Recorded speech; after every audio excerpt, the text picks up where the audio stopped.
going to react. Exactly, and I know that the U.S. team in the scouting report definitely talked about, you mentioned the success they've had against him. But watch his arm action. His arm action gets a little floppy on the backside, and that has to coordinate with his legs. That's why he has the issues that he has. His two-seamer is good enough. 94 with movement. He's got the ability to throw a big knuckle curveball, and then he's got the changeup to go with it. Watch this arm action as he gets ready to throw. Just a little bit of a wiggle and a little motion as it drops down before he gets his arm and shoulder in the right position to throw a pitch. First innings in particular had been a problem for Volquez throughout his career. It was a problem that was, for the time being, corrected when he went to Pittsburgh and enjoyed his bounce-back year under the tutelage of Ray Searage. It looked like he lost a little bit of his footing there on his follow-through. And they're going to clean out the spikes. A 3-0 count is how he starts Ian Kinsler in this one. Well, for Volquez, the keys for tonight are going to be much what we talked about. Command of the two-seamer. That is going to be essential. He's got a lot of movement on it. He does have the big game experience. We talked about the World Series, and then that curveball. If he can get the fastball over, he can throw that curveball.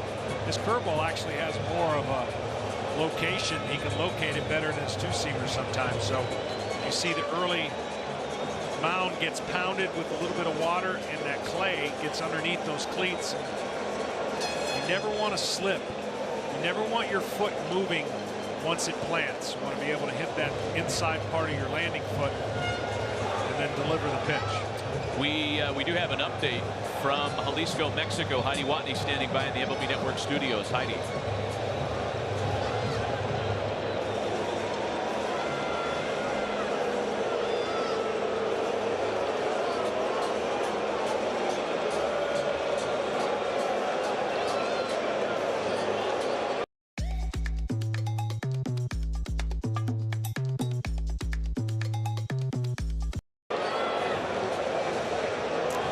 Been a wild afternoon of baseball. We will in fact keep you posted on that one-run game between Venezuela and Italy. We do have an early time delay here as they attend to the mound here. It's worth noting there wasn't an early game here today. Right. The grounds crew here at Marlins Park is fabulous, among the best in baseball. But because of the early game, perhaps, and per the request of Edinson Volquez, a little mound work. Yeah, what they do after the game is they dig out that area in about a square, right? And then they basically put that clay back in, water it, and try to pound it down in with a little bit of that diamond dry on top. That's the worst case scenario for a pitcher. You never, ever want to have your cleats caked like that, because basically you lose all traction and all feeling. The worst feeling in the world is when you're about to land and you don't think it's going to hold. He'll get a couple warm-up pitches just to make sure that he lands in that spot. So with all the pitchers that took them out earlier in the game, that's the area of concern for Volquez right now. Pitching coach Bill Castro on your right, the former Milwaukee Brewer and longtime Milwaukee Brewer coach, who is a part of Tony Peña's staff once again in this World Baseball Classic. Same brain trust that won it all with an 8-0 run in 2013, and now the mound appears to be of Volquez's liking. See how soft he went with that first. You just want to make sure first before you go down hard.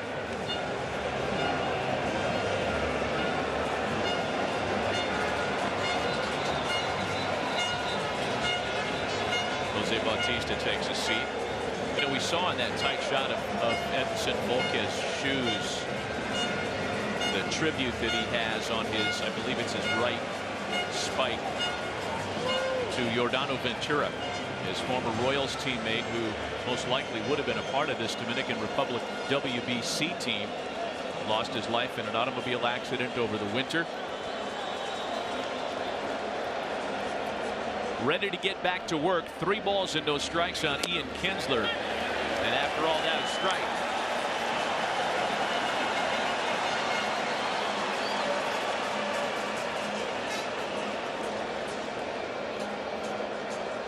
Kinsler 2 for 5 yesterday in the Americans' win over Colombia. Sawed him off, and a ground ball for Jose Reyes. Volquez comes back off a 3-0 count to get his first out of the night. Well, defensively, again, this team's loaded. What can you say? They can cover the positions. Bautista probably not as good of an outfielder defensively, but Marte picks up for it. Cruz, the corner outfielders, basically known for their bat, but then the infield, it gets pretty tough. Machado, Reyes, Cano, Santana at first, Castillo behind the plate. One gone for last night's American hero, Adam Jones. 2 for 5 with 2 runs batted in, including the game winner, the walk-off RBI single in the last of the 10th. Visited with Jim Leyland before the game today, and his nerves were still on edge over what could have been if the U.S. failed to win last night. They would have really been behind the 8 ball tonight against the heavy favorites, the Dominicans. 0-2. Jimmy told us before the game today, boy, I was glad I pumped up Adam Jones to you guys before the game, so it didn't sound like I was front running today. But Jim Leyland is a very big Adam Jones fan.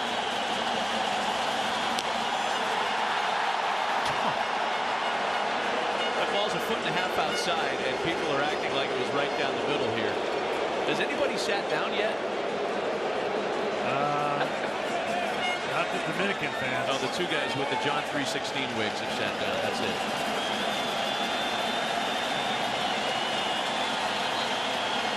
The 1-2. And a swing and a miss. 2 gone in the top of the first.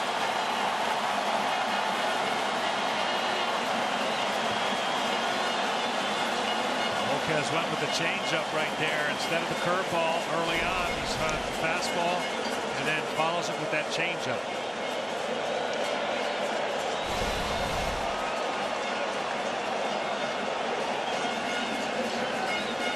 So now Christian Yelich being put in the very unlikely position of hearing more noise for the opponent than for the team he plays for. He, after all, a Miami Marlin during the regular season, and a fastball misses high and away. See, Volquez, sometimes the body and arm doesn't catch up, right? So he gets underneath that 2-seamer where it rides up and away against the left-hander. When he's good, it's down in the knees, sinking, and then that changeup and curveball combination make it very difficult.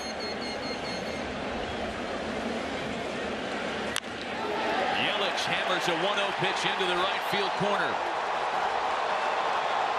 Christian Yelich, who doubled as a pinch hitter yesterday, has his second double of the tournament in only 3 plate appearances.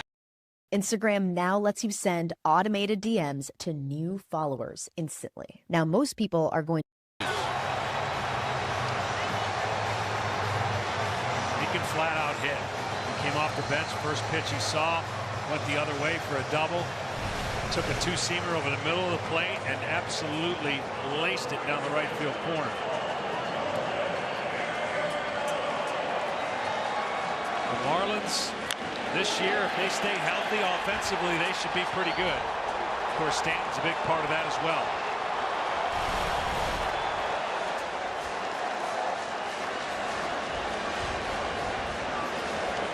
Here's Nolan Arenado now, the 3-time All-Star and Major League Baseball's RBI leader over the last 2 seasons.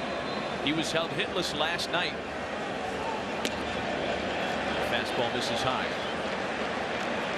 He was pretty anxious last night. You could tell how pumped he was to be up there. And of course, unlike any other games he's played, because he has yet, the Rockies have not competed while he's been there in the postseason.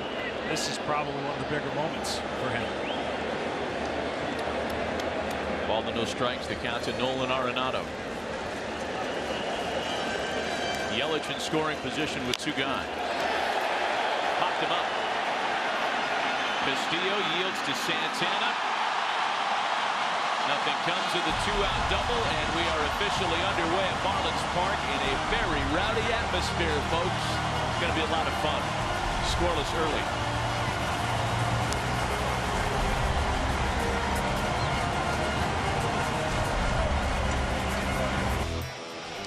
To the bottom of the first, and here is the starting lineup for Team Dominican Republic. Jose Bautista led the way in their Game 1 win with a home run and 4 runs batted in. The only change tonight is Starling Marte starts, batting number 8, playing center field. Absolutely loaded with all-star appearances, 29 of them all told. On the mound for Team USA with a tall order is 25-year-old Toronto Blue Jays right-hander Marcus Stroman. Yes, he came back from a knee injury and pitched a couple big games, as we talked about. Sinker at 94, slider at 83, cutter at 87, curveball at 81, and a changeup. Got enough fingers. Jose Reyes, Manny Machado, and Robinson Cano for the star-studded Dominicans in the last of the first. Reyes 3 for 5 with a double and a stolen base on Thursday.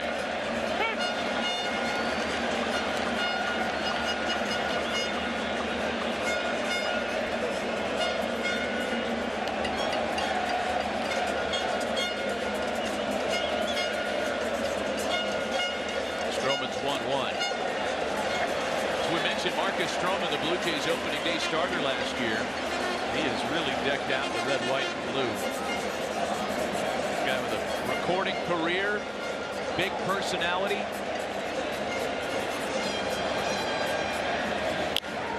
Two under Reyes, line softly to Kinsler, who does a little snatch catch on that for the first out of the ball game.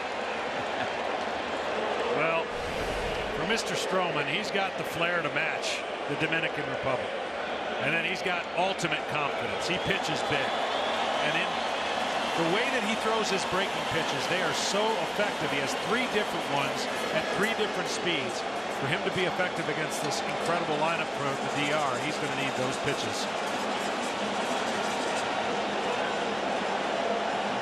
One out for the 3-time All-Star Baltimore Oriole third baseman Manny Machado. 2 for 5 in the DR's opening round win over Canada Thursday. And he takes a strike. Stroman's been working a little bit on a little bit of a pause in his delivery. And you saw it there. He's talking about any way he can mess up the timing of the hitter. Here it is. Machado chops one back up the middle of base hit. That's his 3rd of the tournament so far.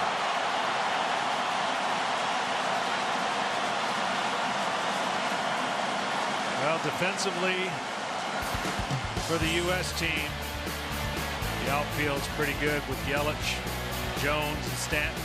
Arenado at 3rd, Crawford, Kinsler, and Hosmer, with Jonathan Lucroy behind the plate.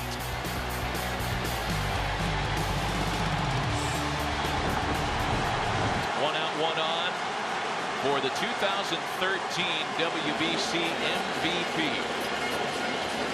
7-time All-Star Robinson Cano. Relatively quiet by his own standards on Thursday night, 1 for 4 with a walk. Cano is among the handful of Dominican hitters never to have faced Marcus Stroman. Quite a contrast in experience for the 2 starters against the lineups they're facing tonight. The U.S. lineup with a lot of experience, a lot of head-to-head against Edinson Volquez. Not so much on the other side. And it's 2 balls and no strikes to Cano.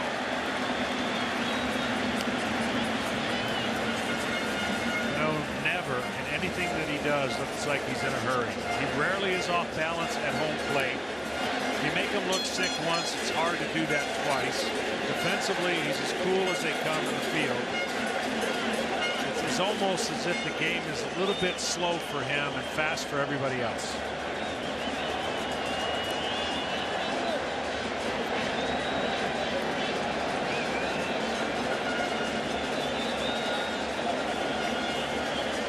Machado off first, and the 2-0.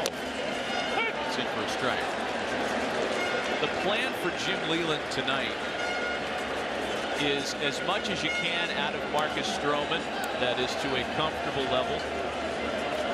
There are pitch counts to be mindful of in this event, and then 10 a row arc, so it's back-to-back starting pitchers. And one one of the things that Team USA is hopeful they'll be able to pull off when it's time to make that change is to get Roark into a clean inning.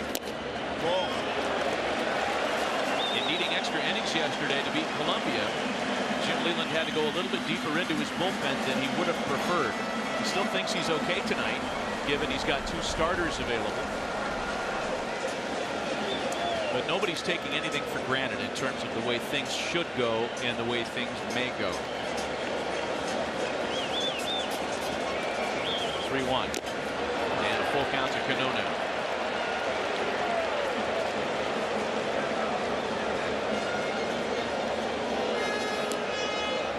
I would think they would send Machado here with the bat control that Cano has.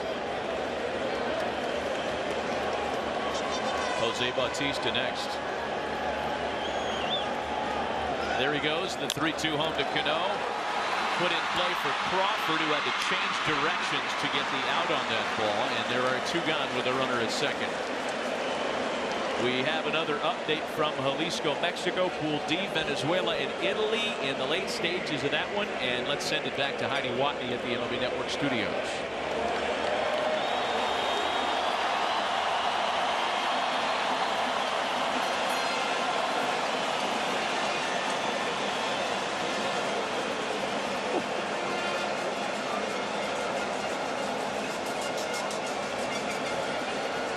Man, I'm telling you, the Italians, after scoring 5 in the bottom of the 9th inning to upend Mexico to open that round, just don't seem to ever want to go away. We will keep you posted on that one for sure. Here's Jose Bautista now. A Toronto-themed matchup as 2 Blue Jay teammates square off here with a runner in scoring position and 2 gone. Serious bragging rights during the year, based on the way this tournament goes for these 2 guys.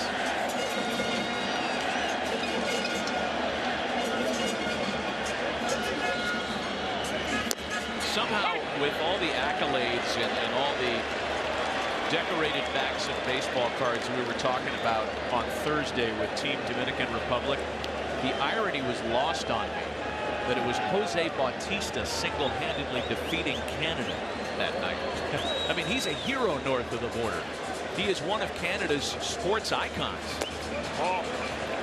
And he did it to the country that he earns his money in with a huge performance on Thursday night. A 3-run home run, an RBI single. Ball and 2 strikes to him here. Machado at second and 2 gone.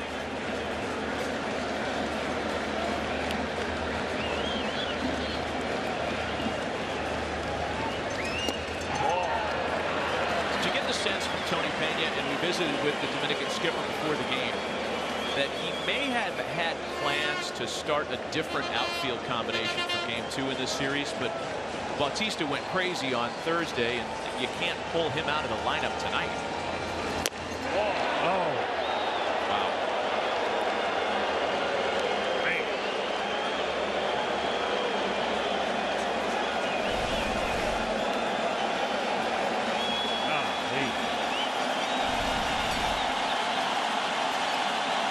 Here we go, foul pitch. Breaking ball fouled away.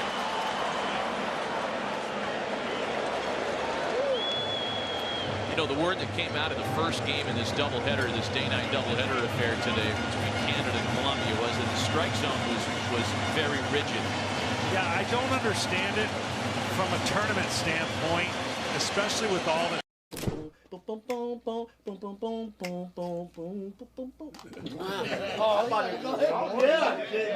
yeah. That's right. Hey, let's go. That's my track.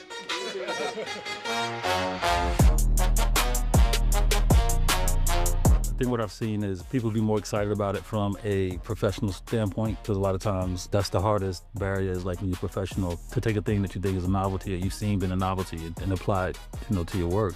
But when I started really getting addicted to it, I was going, oh. What's going on early on? These guys are not in mid-season form. I would think the last thing you want is to see a ton of pitches and a ton of pitchers. But yes, they've been relatively tight.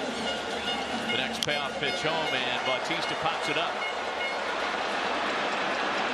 Hosmer giving it a look and making the catch to leave a runner stranded. The wingspan of Eric Hosmer paying an early dividend. Scoreless after 1.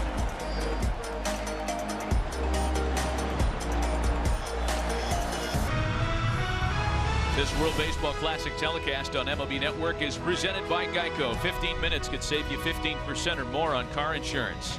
And sponsored in part by Best Western Hotels and Resorts. Go get rewarded now at bestwestern.com. And by the all-new Alfa Romeo Giulia. Eric Hosmer, Paul Goldschmidt, and Giancarlo Stanton here in the U.S. half of the second. Welcome back with Hall of Famer John Smoltz and J.P. Morosi, Matt Vasgersian. Each team stranding a 2-out base runner in scoring position to start this one. 0-1 to Eric Hosmer is in for a strike. The first curveball starts up, goes down north-south. It's a good compliment to his sinker because that's the one that works away from the left-handed hitters, and the curveball starts up. And the hitter sometimes gives up on it. Ball. Teammates for a couple of years in Kansas City, achieving a world championship trophy together in 2015. Volk has had a good 2 years in Kansas City, 24-20.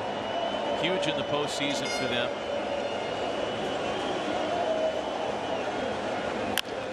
Hosmer with a knockback up the middle.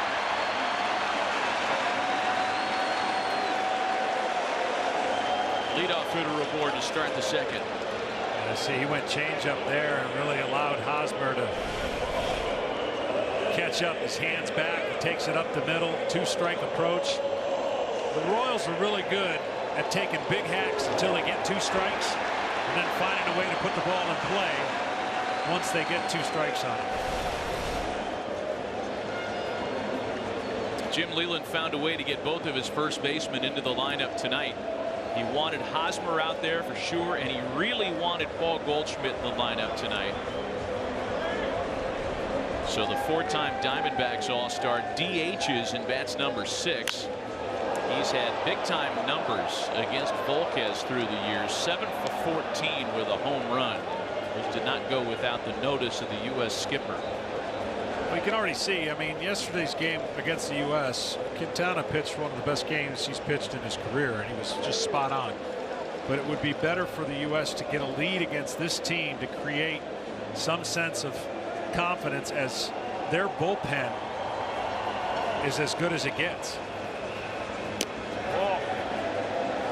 Ball and a strike to Goldschmidt. And in this format, Volquez probably 4 innings would be ideal for Tony Pena, and then it's one hard thrower after another. With rest. Yes. Dominican team with a day off yesterday. They had an 8 a.m. workout for an hour, light stretching, and they called it a wrap.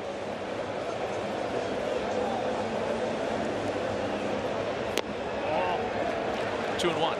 And I'm sure, probably shouldn't say this because I don't know, but being the previous champs, it's the best formula is to have a day and then a day off and then play 2, unlike what U.S.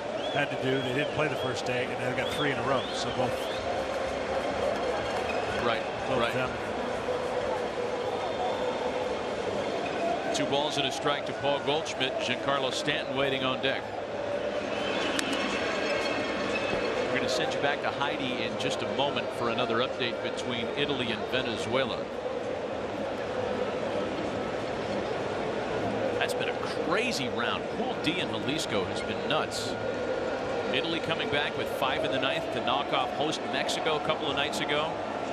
Puerto Rico mercy ruling Venezuela yesterday. 2 balls and 2 strikes as that fastball caught the corner. Venezuela was down 5-0 today, took an 8-5 lead, and Italy has scratched back to make it 8-8 going into the 9th before we get the update.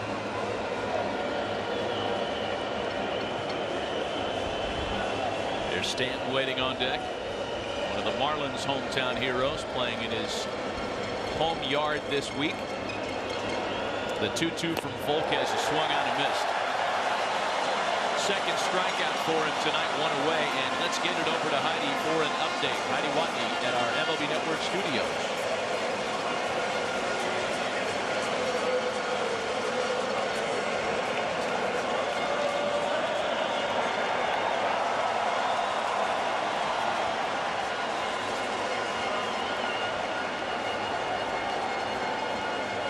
Something tells me that won't be the last time we hear from Heidi with an update from that game.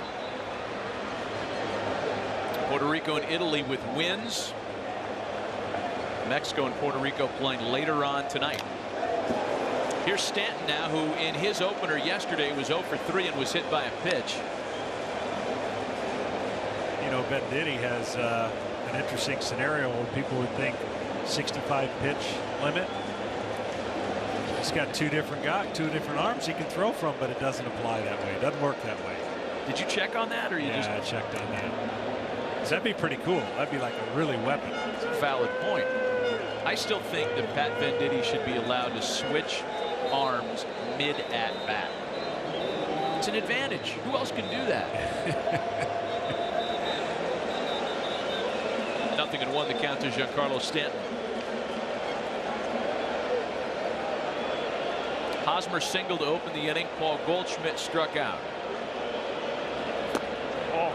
You know, we were talking about the command problems for Edinson Volquez earlier tonight. In the first 9 years of his career, he walked 3 or more batters in almost 65% of his starts. That number's come down of late. Since then, he's walked 3 or more batters in just over 40% of his starts. Perhaps still too many, according to some, but a marked improvement from where he was. The big turnaround for him came with his 1-year stint in Pittsburgh. 1 year with Clint Hurdle and Ray Searage. Then he signed a 2-year deal to go to Kansas City. That netted him another 2-year deal to sign with the Marlins, as he did this offseason. And a pitcher who was once thought to be on the decline is now considered among the more reliable in the game. And all this at the age of 33. Stanton with a ground ball to third. Machado to Cano, the double play. Nothing despite the leadoff single. Scoreless in Miami.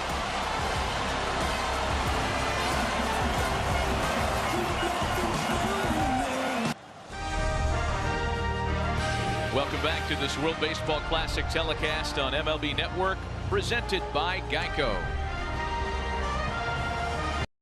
¿Tienes una idea millonaria para una app web? Ahora puedes hacerla realidad con Hostinger Horizons. Para empezar, solo dile a Horizons qué quieres crear y recibe al instante la primera versión. Puedes previsualizar tu proyecto y hacer cambios chateando con la IA. Con un solo clic, publica tu creación y compártela con el mundo. Puedes conectar tu propio dominio directamente desde la interfaz. No necesitas saber de código.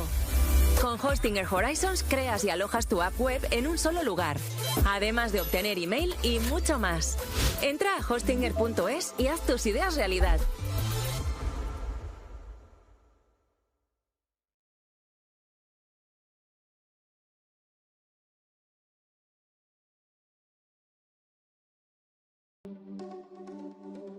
At GoDaddy, we know your website is the center of your online business. Help protect it from online threats with website security. Every GoDaddy plan comes with an SSL certificate that'll protect your customers' sensitive data, along with daily malware scans and a firewall, all of which you can manage from one place. A protected site will also help your search ranking. Get peace of mind for your online business today with GoDaddy.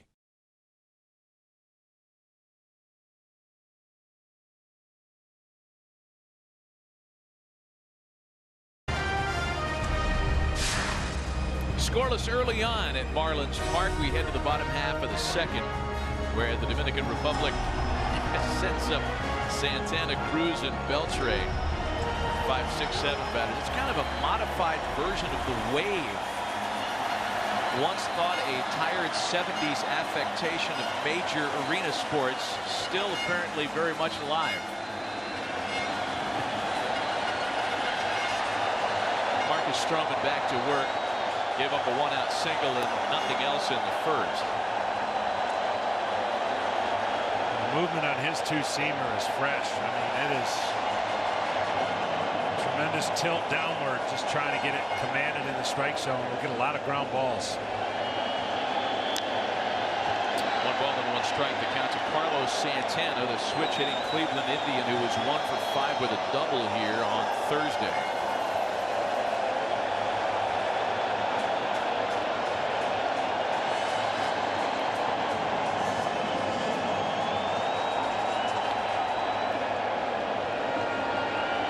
Plays him in a shift, overloading the right side. And it's a ball and 2 strikes. I'm going to say that Arenado has never been that far away from third base before. I think it's probably a good bet.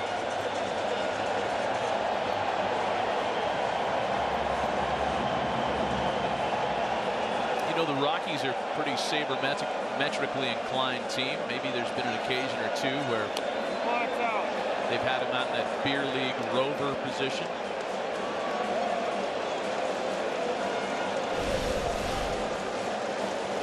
Another pretty good pitch. Man, he is throwing some really good close pitches. 2-2. You know, I'll further your thoughts on the strike zone. I mean, with the pitch counts being as rigid as they are, especially early on here, I think it's really counterproductive to call that soup can sized strike.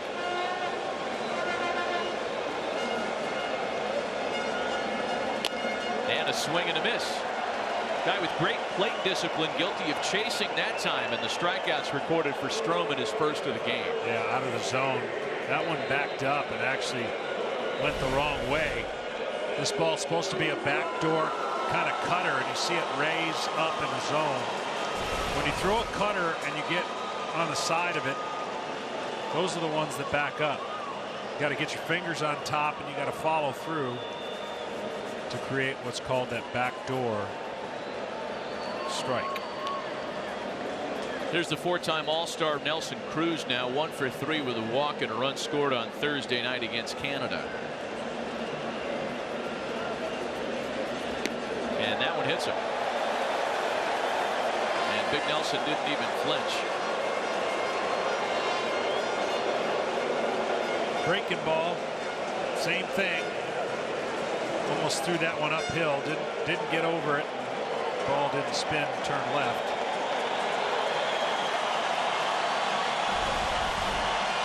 Trying to sweep this breaking ball and see how it comes out of his hand way too soon. Hitters don't like to get hit, but that's the easier version of it than a 94-mile-an-hour sinker in that area. 1 out, 1 on now for the 4-time All-Star Adrian Beltre. Beltre 1 for 3 with an RBI on Thursday night. A returnee to the event after taking a 2009 and 2013 off. He was at this event in 2006, the very first running of the World Baseball Classic. And as we told you on Thursday night, General Manager Moises Alou and manager Tony Pena held a seat for him on the roster as long as they possibly could. Adrian was a relatively late commit to the team, but he was #1 on the wish list this year.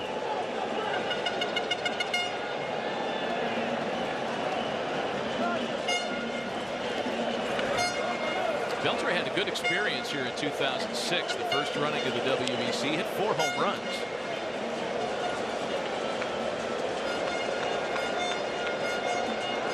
Ball and 2 strikes to him here with 1 out and 1 on. Well, I'm sure the Rangers are glad that he's healthy and playing.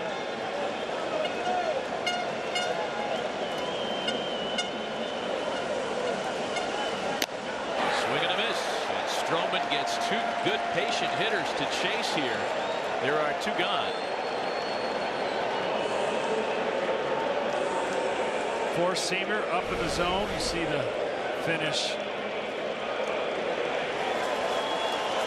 Beltre, knowing as soon as that motion starts, he can't get on top.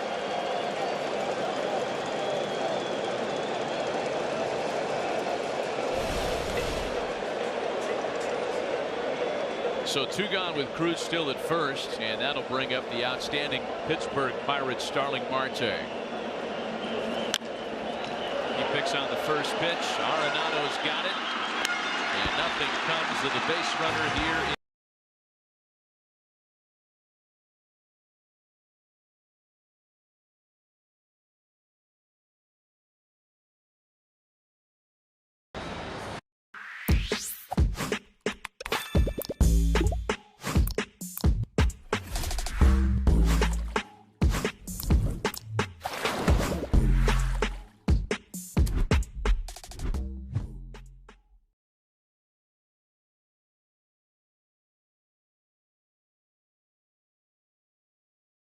Press 9 if you're thinking of leaving us, or press hash to hear these options again. Okay. Let's fix this. Swap out tedious call menus with ElevenLabs conversational AI agents. Hey, how can I help you today? Deliver seamless support for any use case, connected to your apps and built with your knowledge base to keep the conversation on track. So I think you got my old billing address. Can we update that? Of course. Let's start with your postcode. Deployed with enterprise compliance and supporting custom guardrails, our agents are ready to scale with over 5,000 realistic voices for the perfect brand tone. It's time for a change. ElevenLabs, conversational AI.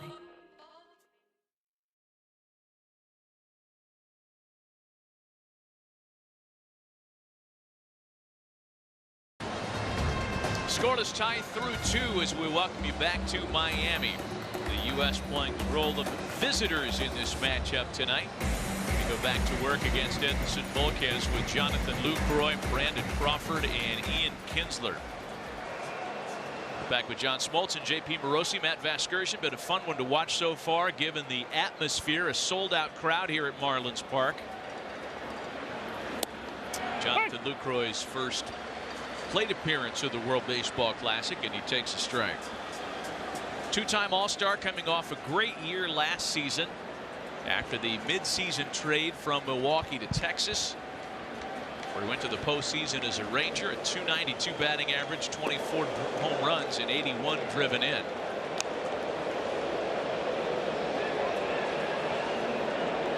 I made this point earlier, but he is one of a number of U.S. hitters to have enjoyed good success against Edinson Volquez over the years. 10 for 30 lifetime.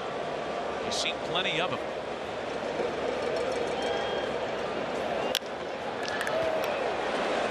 Routine chance for Reyes, and there's one gone to start the third.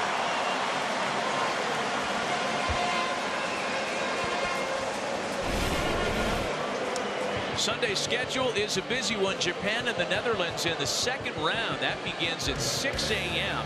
Dominican Republic takes on Colombia here in the first of our doubleheader. Italy and Puerto Rico out in Jalisco, Mexico.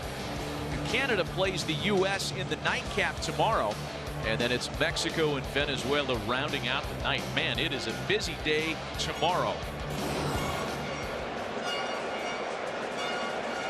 So Lucroy retired, and now it's Brandon Crawford.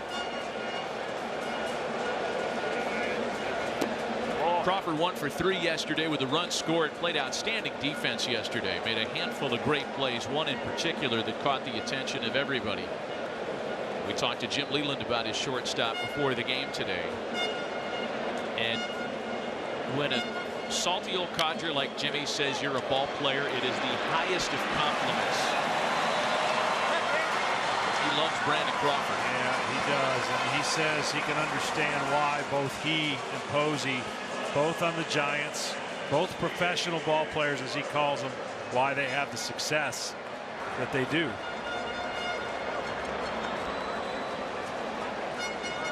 Yeah, I didn't want to open up any wounds with the skipper as Ian Kinsler digs in, but he got a good up close look at Brandon Crawford in 2014 or 2012, that is. Yeah.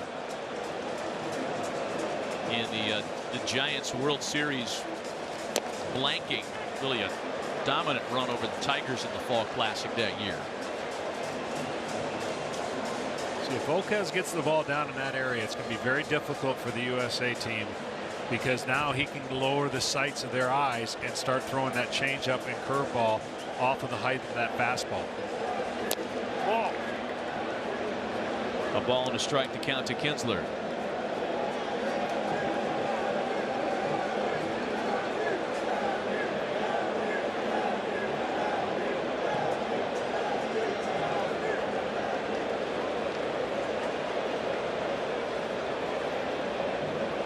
Two gone, bases empty here, top of the third. Ball. Wow. Another close take, and it's 2-1. Both pitchers have off the plate, used their pitch count to the best of their advantage so far. Only 31. 34 for Volquez, 31 for Stroman. Chopper headed up the middle. Cano backhands it, throws to first, and Santana can't make the play on the receiving end.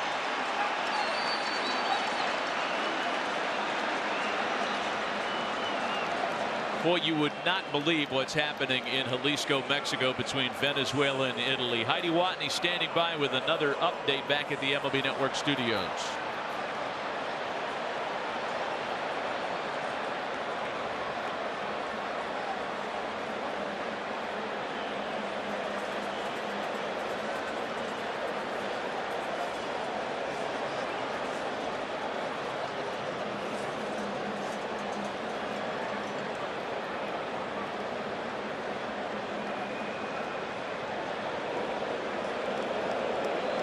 Yeah, Heidi, thank you. And of grave concern is the status of Sal Perez. And it looked in that highlight like it took him a long time to get to his feet. We'll keep you updated not only on the game, but on the status of the all-star catcher as well. Everybody in Kansas City holding their breath. Here's Adam Jones now with a two-out base runner report.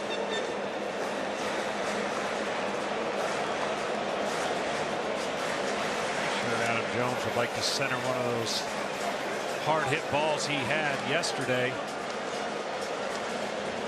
Try to find a gap and let Kinsler go all the way from first to home.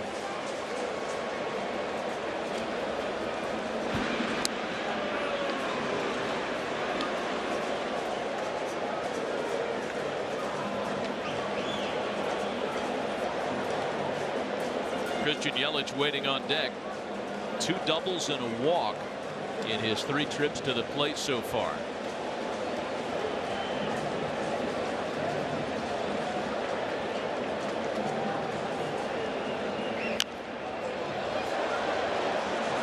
Adam Jones was the hero a night ago. Had an RBI single early in the game, and then on an 0-2 count against Guillermo Moscoso, the game winner in the last of the 10th. Nervous moments last night because Colombia matched the U.S. step for step until Adam Jones stepped up.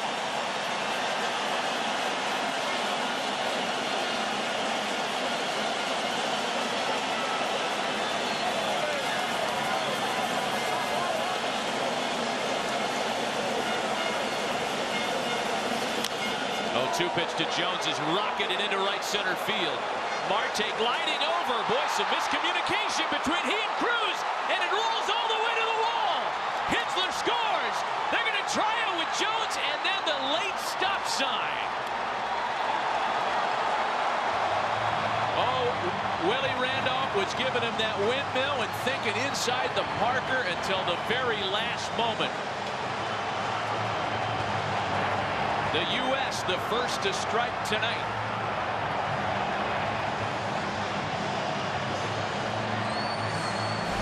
Well, he did get a gapper right here. Probably should have been caught, but still hit in a spot where the 2 outfielders come together. Marte being the quicker of the outfielder and the center fielder. Looked like he was going to get it, and then it was in the glove of Cruz, and Marte's body kind of knocked it out of his glove. No official scoring decision on that yet. It translates into a run with 2 away and a runner at third for Christian Yelich, who early on has been the Americans' best plate presence.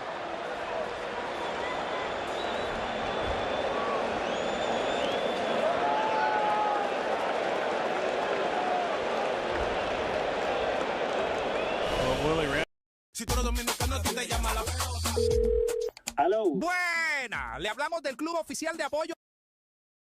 Was doing everything you can to make sure you keep the runner focused on him. Give it everything you have, and at the last possible moment when he sees the relay is caught, that's when he can stop Cano. Cano's got his back to him, so you know his first move is going to be throwing it straight home.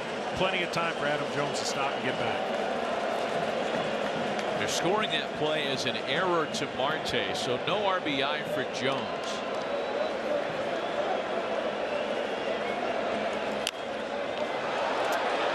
With a flare the other way, that's trouble. That drops in for an RBI knock. Another 2-base hit for Christian Yelich. This one drives in a run. 2-0 USA.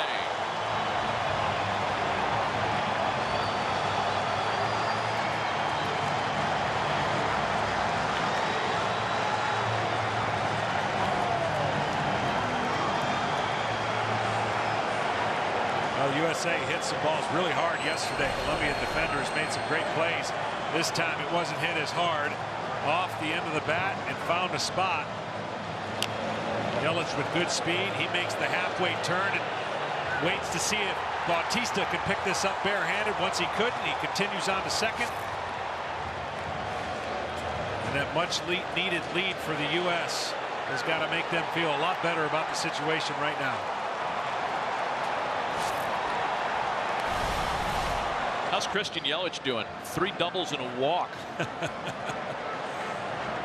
I mean, and he's seen like 6 pitches. Well, no, that's not true because he walked. All right, he's seen like 8 pitches. There's Nolan Arenado now. Lines right to his counterpart at third, Manny Machado. Not before the U.S. can get on the board for a pair. A misplay in right center and an RBI double. The Americans with a 2-0 lead.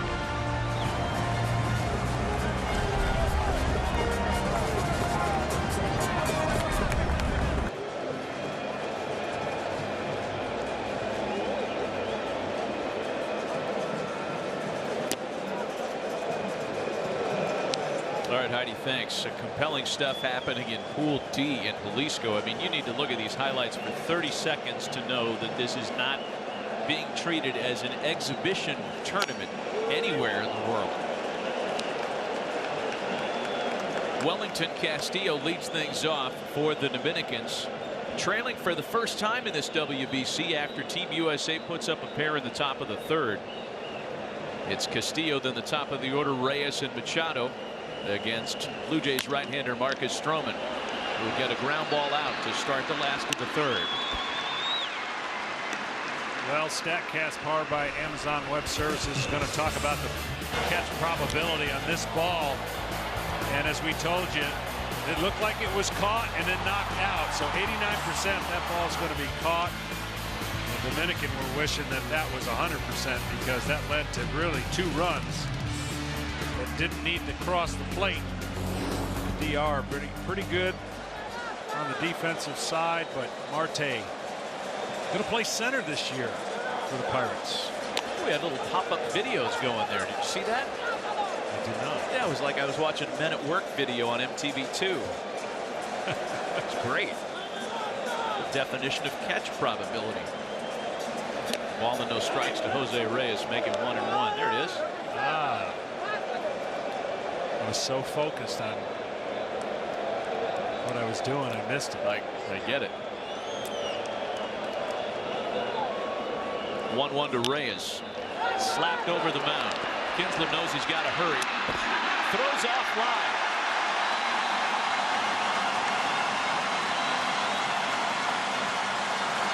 Not even the 3-time Gold Glover Eric Hosmer could save that play.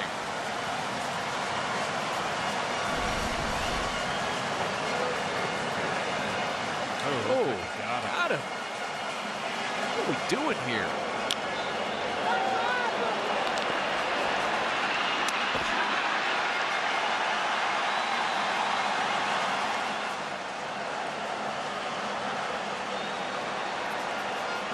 fuzzy look. I'll tell you, from that first replay, it looked like Hosmer got the glove on the back. Yeah, sure did. Right there, he's out. Shame.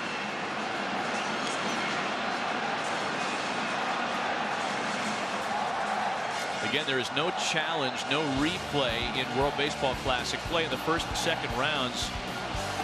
Replay review is available to assist umpires in regards to plays involving home runs. Those rules change for the final round in Los Angeles, the championship round. Those rules will replicate those of the Major League season.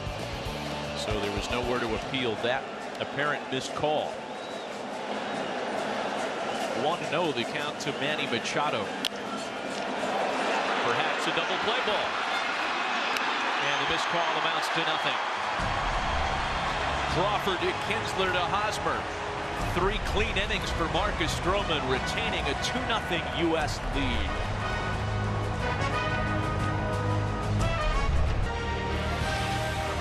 Welcome back to this World Baseball Classic telecast on MLB Network, presented by Geico. 2-0 Team USA as we open the top half of the fourth, and Eric Hosmer leads things off against Edinson Volquez. It was Hosmer who led off the second with the base hit. Was later doubled up.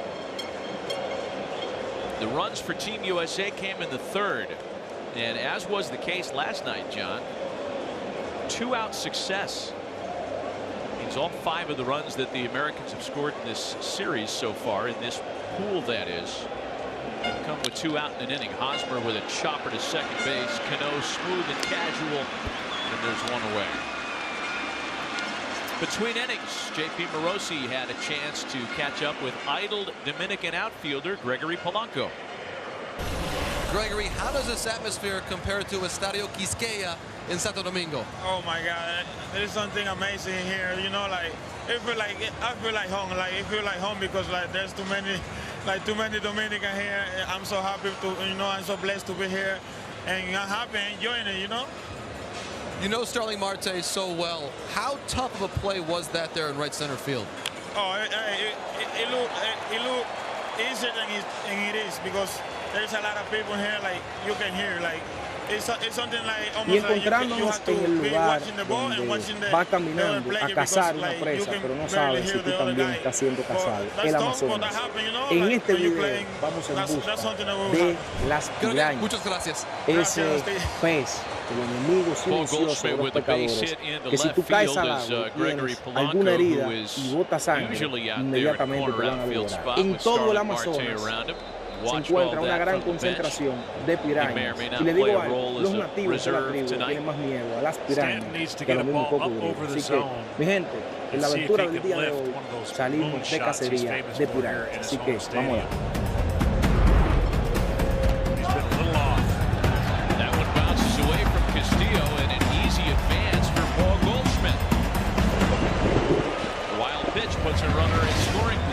Las pirañas son el depredador silencioso del Amazonas. Están en todos lados y sin hacer ruido. Si caes al agua estando cortado, terminas sin extremidades fácilmente. Se acumulan cientos en grupos y atacan. Those are the tough ones. When they hit the plate, they skip. The catcher really doesn't have much of a chance, especially if he's trying to backhand that. You set up in, throw away. That's not doing your catcher any favors. Stanton bounced into a double play in his first at-bat tonight. Lays off a breaking ball. It's 2-0.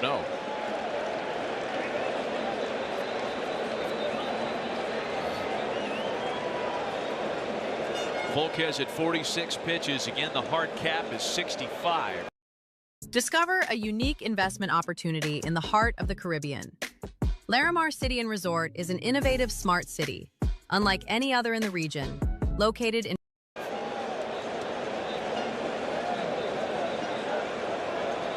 Tony Peña's plan for this one is as much as he can out of Volquez and then go to a series of his big, hard-throwing horses to get through 9 innings tonight, the same way he did against Canada on Thursday. those guys had the luxury of working with a large lead for some of the night. See, just watching the approach of Stan, it looks like he's so anxious to get going. Jumping at the ball just a little bit, wanting so bad to get the barrel of the ball. Nothing's been close so far. 3-0, I'd give him the green light.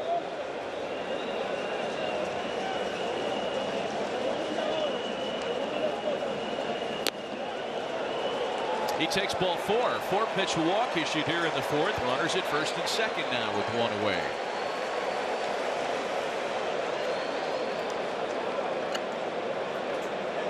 You talked about those 2-out runs. The U.S. has had some help.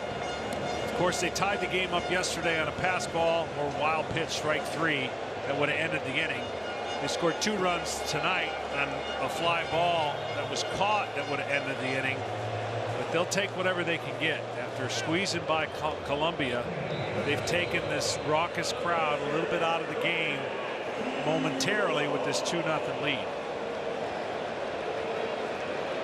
So now Jonathan Lucroy, a career .285 hitter in his 7 major league campaigns. A chance here with runners at first and second and only 1 gone.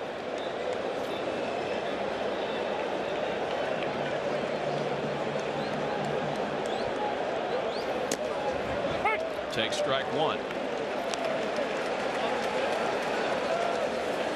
Lucroy again 10 for 30 in career meetings against Edinson Volquez. They're not scheduled to face one another quite as often this year, with Volquez as a Marlin and Lucroy as a Ranger. By the way, that deal for Lucroy extends only through this season. He'll be on the market at the end of 2017 with a highly coveted skill set.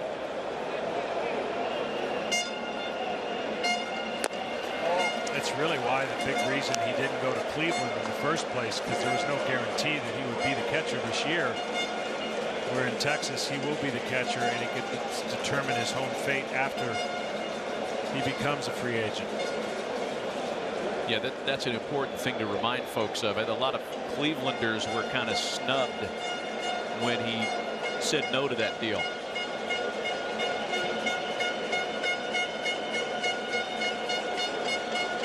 A ball and a strike to count. Lucroy sends the ball out to right center field. This time Marte very demonstrative in calling for it. And that keeps the runners put. There are 2 away. Well, with this being the new home of Volquez, he picked a good spot. I think this ballpark plays well for the type of pitcher that he is. And the athleticism in the outfield for the Marlins should bode well for Edison. He went from one big ballpark in Kansas City to a big ballpark here. And you see the pitch count at 51. Could squeeze out one more inning possibly if he gets this 3rd out relatively quick. Brandon Crawford, the batter, again 1 for 3 yesterday, grounded to first back in the 3rd inning.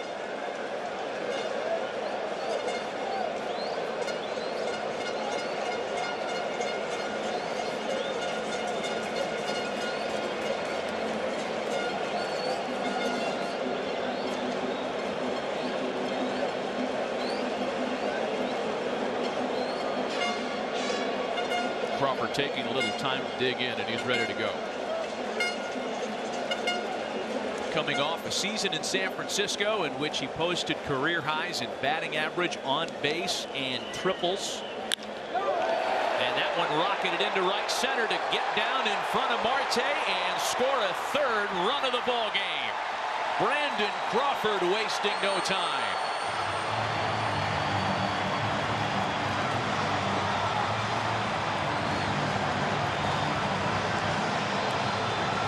Tell you what, Marte makes a great play here on an in-between hop that could have got by him as he was charging. But a big 2-out hit for Crawford as the U.S. team now up 3-0. Watch this ball just absolutely laced. Marte at one point looked like he could come in and then had to pull up. Tremendous head follow through, and then that little skip right there. made it look easy, but that could have easily gotten by.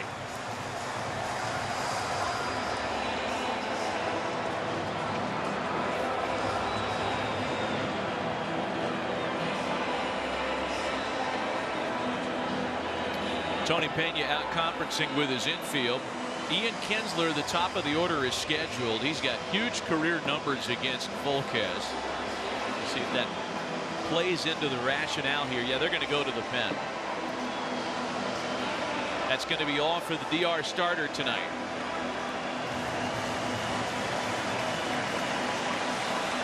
A run on 2 hits and a walk in the inning. The line still partially open on Volquez. Our first pitching change of the night. We'll be right back.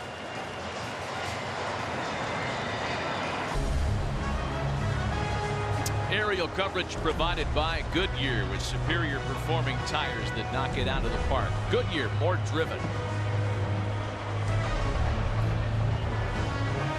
Well, the U.S. continuing a theme so far here in Miami of having a lot of success with 2 outs in an inning. They get to Volquez for 2 2-out runs in the third, a 2-out run here in the fourth, and that one knocks him out of the ball game. After 52 pitches, he gives way to the split-fingered fastball specialist, 27-year-old right-hander Hector Neris, who really had a huge year last year in Philadelphia. 102 strikeouts in relief, the second most in franchise history by a Phillies reliever. He's been called the happiest man in baseball by teammates. He'd be a lot happier if he could get out of this jam. He's got Ian Kinsler with a run in and runners at the corners. Yeah, saw the split finger right there. It doesn't matter if you're right-handed or left-handed. He does like that split finger, and when it's down in his zone, of course, it's great. Gets underneath it, it flattens out. He's got a good fastball, but he primarily will go fastball splitter to get himself out of trouble. Phillies know they have a good one here. A potential closer in the not too distant future. Another good split. It's 0-2 now. There's that very rare find, something of a revelation. Didn't sign until he was 21 years old. See the 2-out success for Team USA that we talked about earlier.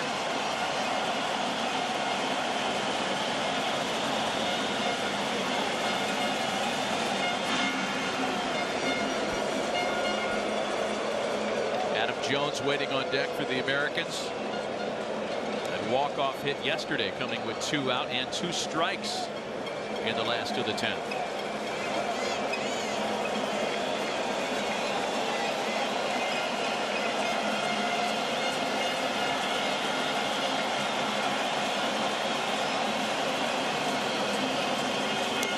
And a swing and a miss. Neris makes quick work of Kinsler. The U.S. does get another run. A run on a pair of hits. There were 2 runners left. A 3-0 lead for the Americans through 3.5 as we send it back to Heidi Watney at the MLB Network studios for an update.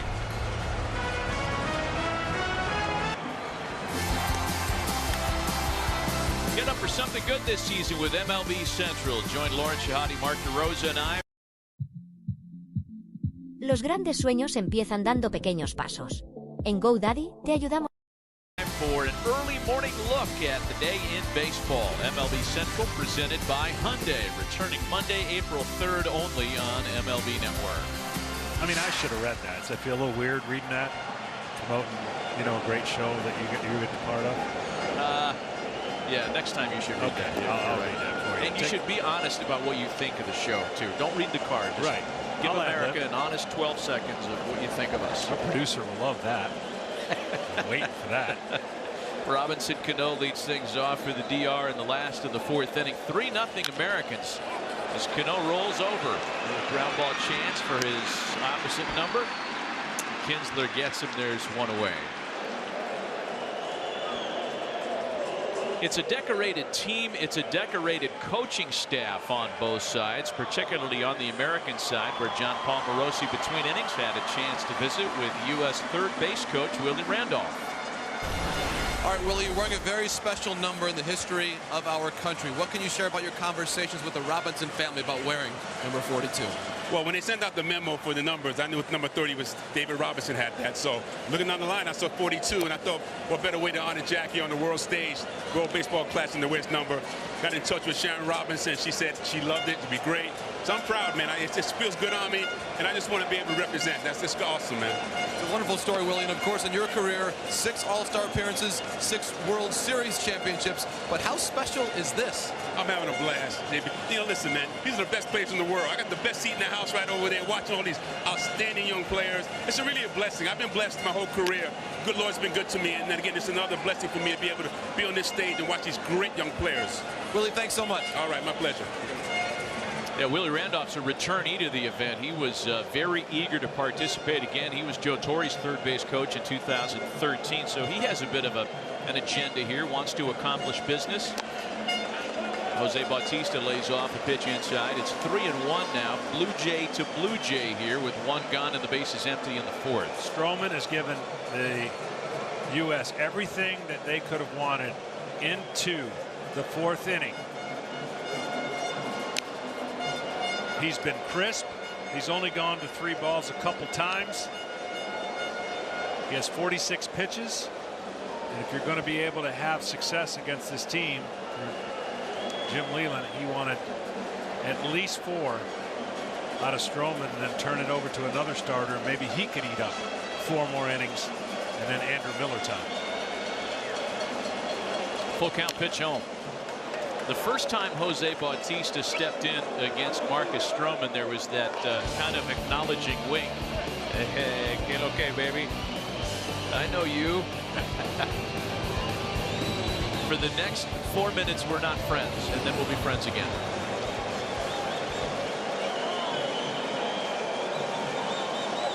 Still 3 balls and 2 strikes. He got him looking.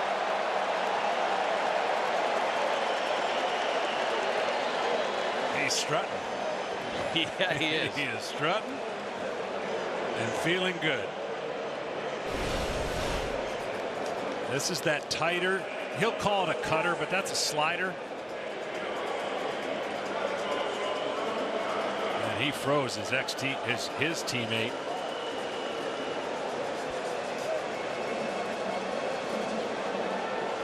Really impressed with Archer, Stroman, Quintana. Here's Carlos Santana now. He was a strikeout victim back in the 2nd inning. One of the 3 hung by Stroman tonight.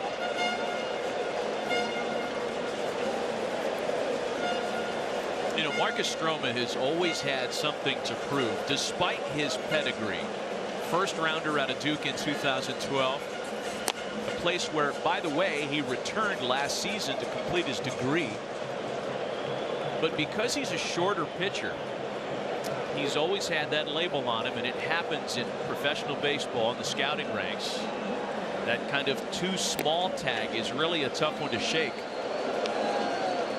Well, for a smaller guy, he really gets the max out of his body. He utilizes his body as good as anybody, where it takes all the stress and equally distributes it and doesn't just put it on his arm or shoulder.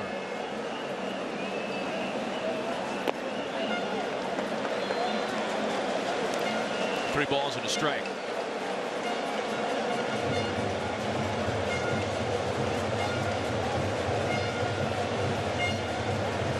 Nelson Cruz waiting on deck with 2 out and the base is empty.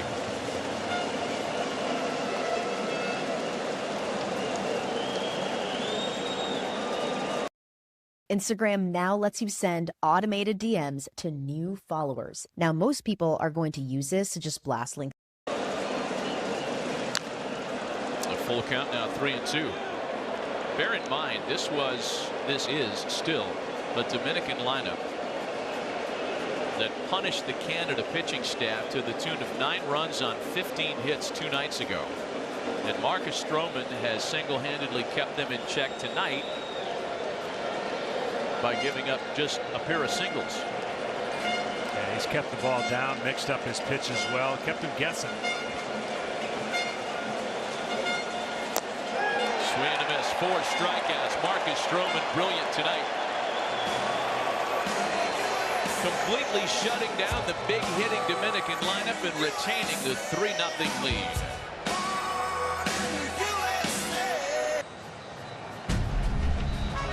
This copyrighted telecast is presented by authority of the Office of the Commissioner of Baseball and may not be reproduced or retransmitted in any form. The accounts and descriptions of this game may not be disseminated without express written consent. Well, John Smoltz, you mentioned it earlier that 3 U.S. runs early on in this game have taken a bit of the wind out of the sails of what was a very loud, energetic Dominican crowd here in Miami at the opening pitch.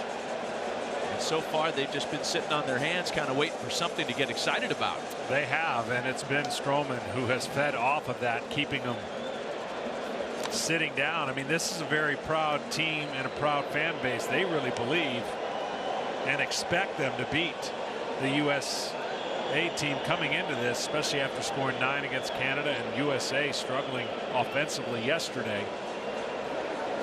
2 balls and no strikes, the count to Adam Jones. Jones singled in a run back in the 3rd on a play that was originally scored as an error charged to Starling Marte. That decision was later reversed, and they credited Jones with an RBI single.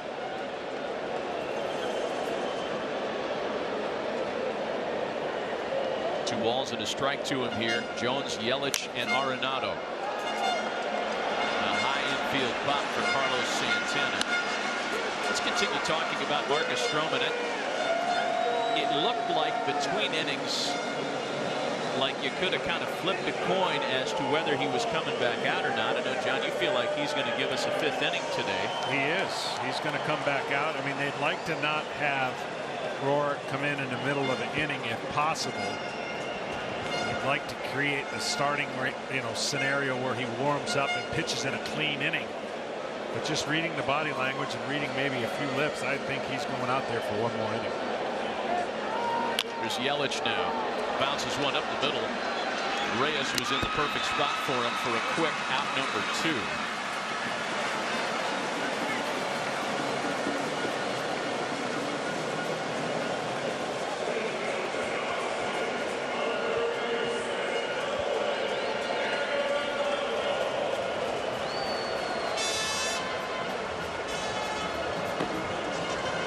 There's Tanner Roark, the Nationals right-hander who by design was going to piggyback the innings left by Stroman tonight.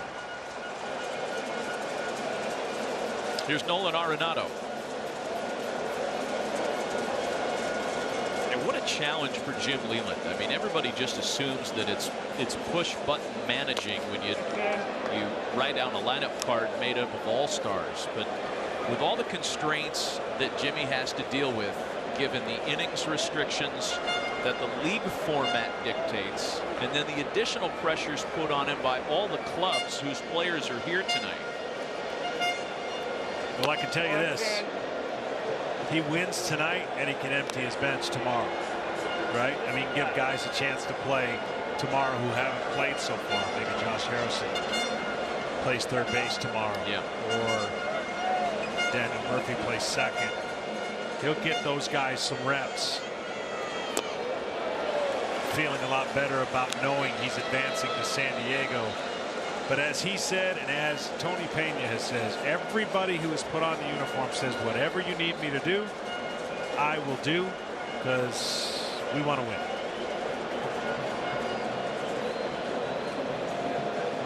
Two-1 from Hector Neris, a ground ball sharply hit the short. Reyes has it.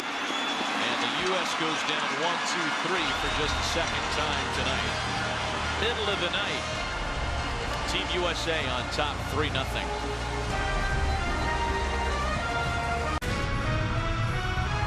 This World Baseball Classic telecast on MLB Network is brought to you by Reese's Peanut Butter Cups. Reese's, perfect, and I just ate 6 of them. And by Lexus. Experience the thrill of the Lexus Command Performance Sales Event now through March 31st. See your Lexus dealer.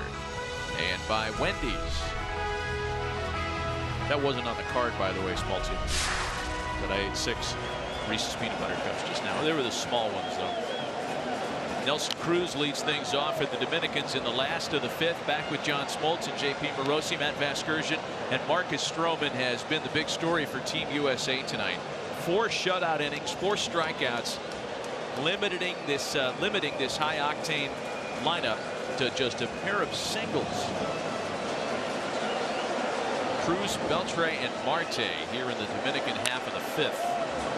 A bouncer for Kinsler, and 1 away. Marcus Stroman is an easy guy to root for so many reasons. He's a bit of an outlier. He's shorter than most major league pitchers. He's from the Northeast. In fact, he's the only member of Team USA that hails from cold weather country. And as we mentioned earlier, he went back to school and finished his degree mid-season, J.P. Morosi.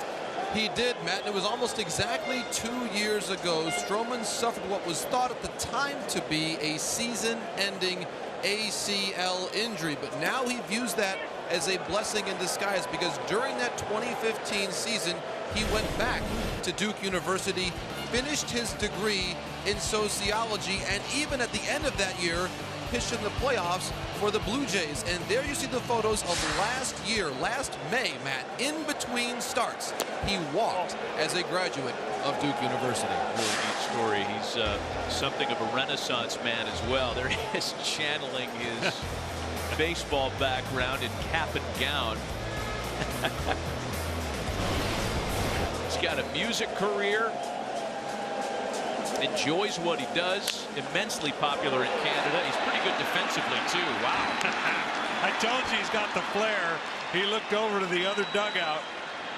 He's got the flair to match what the Dominican Republic can do. They enjoy playing baseball. He enjoys playing baseball. His teammate knows. Watch this right here. Little comebacker. I got you. Look over there. I got you. That's outstanding, and he has been outstanding.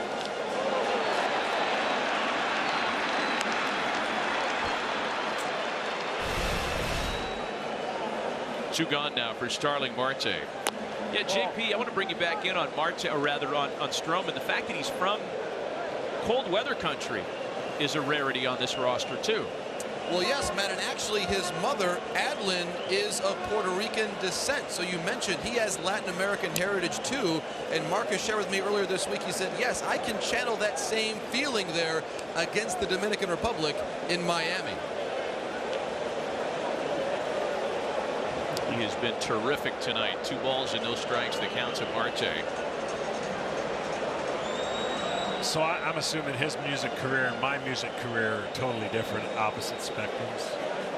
I would say it's a safe assumption that he's not trying to corner the market on Polish polka via the accordion. The accordion. Yeah.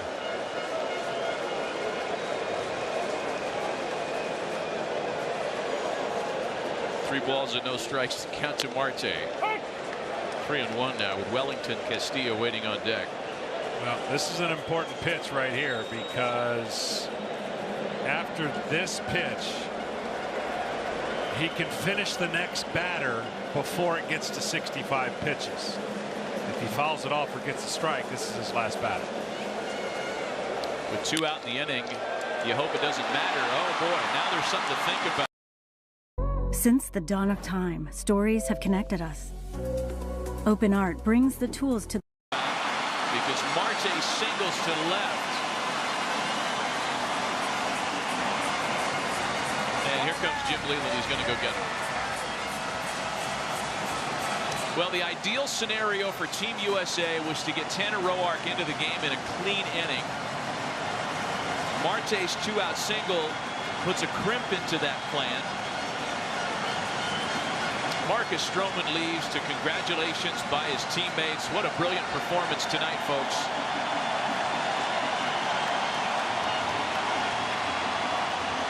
A standing ovation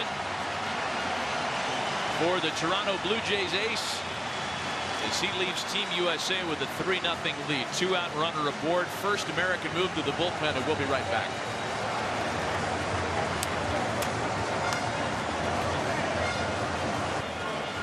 Well, as good as Chris Archer was yesterday, and he was really good, Marcus Stroman went deeper tonight. 4 2/3, scattered 3 singles. Struck out 4, didn't walk anybody. Only 2 balls hit out of the infield on his watch, and he turns it over to Tanner Roark, who in making 34 appearances last year for the Nationals made only 1 out of the bullpen. He is used to relieving, however. 2015 made about half of his appearances out of the pen. He'll try to stay in control here and not only get Wellington Castillo, but give Jim Leyland some additional length toward the 9th inning. Yeah, he's been so good for the Nationals. You saw the numbers on last year. He's got a good 89-mile-an-hour plus sinker. You saw it right there in. Good delivery. 91 on up and a 4-seamer and a 74-mile-an-hour curveball. 2 balls and no strikes. The count to Wellington Castillo, who grounded out in his first and only appearance against Stroman tonight. Basically 4-pitch pitcher, slider, curveball, changeup, sinker. Coming into the game out of the stretch.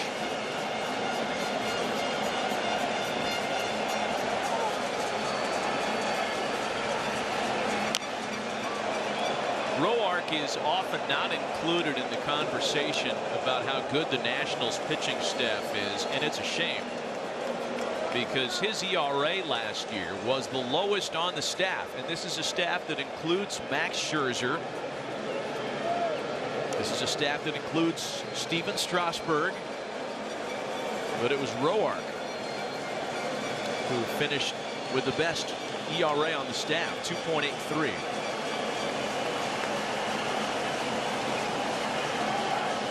There goes Marte, and a high fly ball into right field. Stanton finishes, and Roark finishes out the inning. The U.S. shutout in check through 5.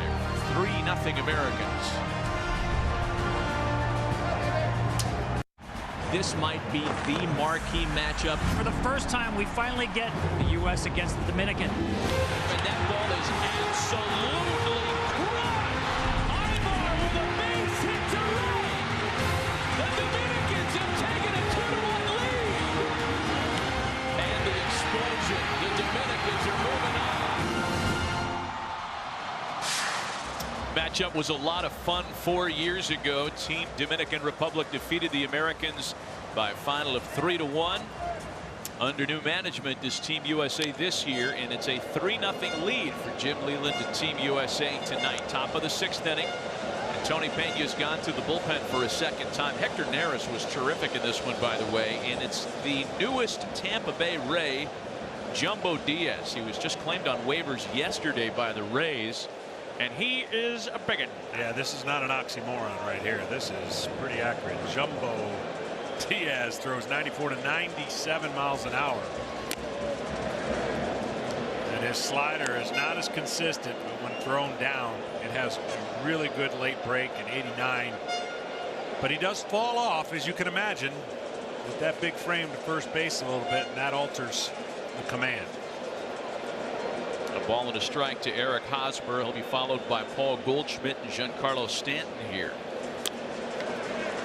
Jumbo Diaz is listed at a rather conservative 6'4", 280, though throughout his career, 13 seasons in the minors, by the way, his weight has fluctuated, and it has reached a reported 350 pounds at times.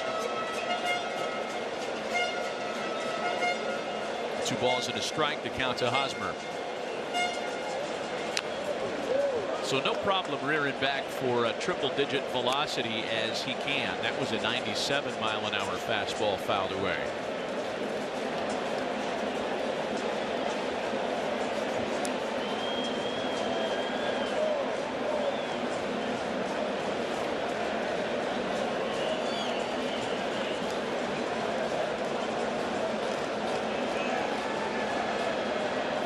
Two balls and 2 strikes to Hosmer, who has a single on his line tonight.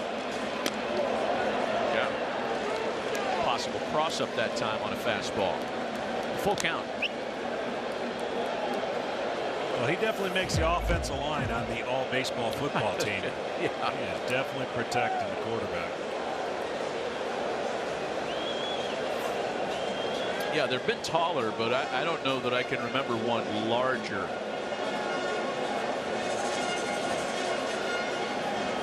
Here's his payoff pitch home, and Hosmer beats a ground ball to first. Nice layout stop by Carlos Santana.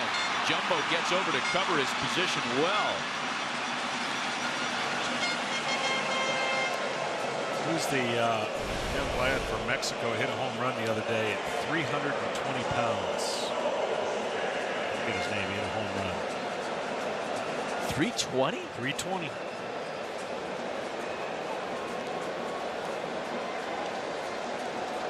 Look at him. He's nimble.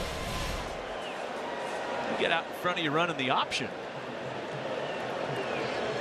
One gone for him now for Paul Goldschmidt. We have the official attendance figure in hand for this one, John. The largest crowd ever to see a baseball game at Marlins Park. 37,446. Just terrific support tonight. I mean, this is a Game 7 atmosphere in October. Goldschmidt takes a strike. He has singled and scored tonight. They're not used, this crowd that is supporting the DR is not used to seeing their bats silenced like this to this point.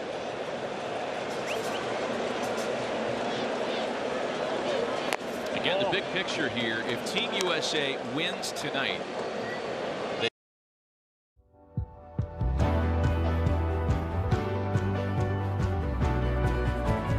they have guaranteed a trip to San Diego next week for the next round of the tournament. If the DR can come back and win, they're in really good shape to move on, but they have not clinched yet. Their fate will depend on the outcome of the doubleheader tomorrow. And you got to think, you know, Colombia is silently rooting for the U.S. If they have a chance to move on, if they beat, this holds up and they beat the Dominican Republic team, Colombia shocks the world and goes to San Diego. Could you imagine that? They'll have that opportunity if the U.S. can win this one tonight. 3 balls and a strike from Diaz to Goldschmidt.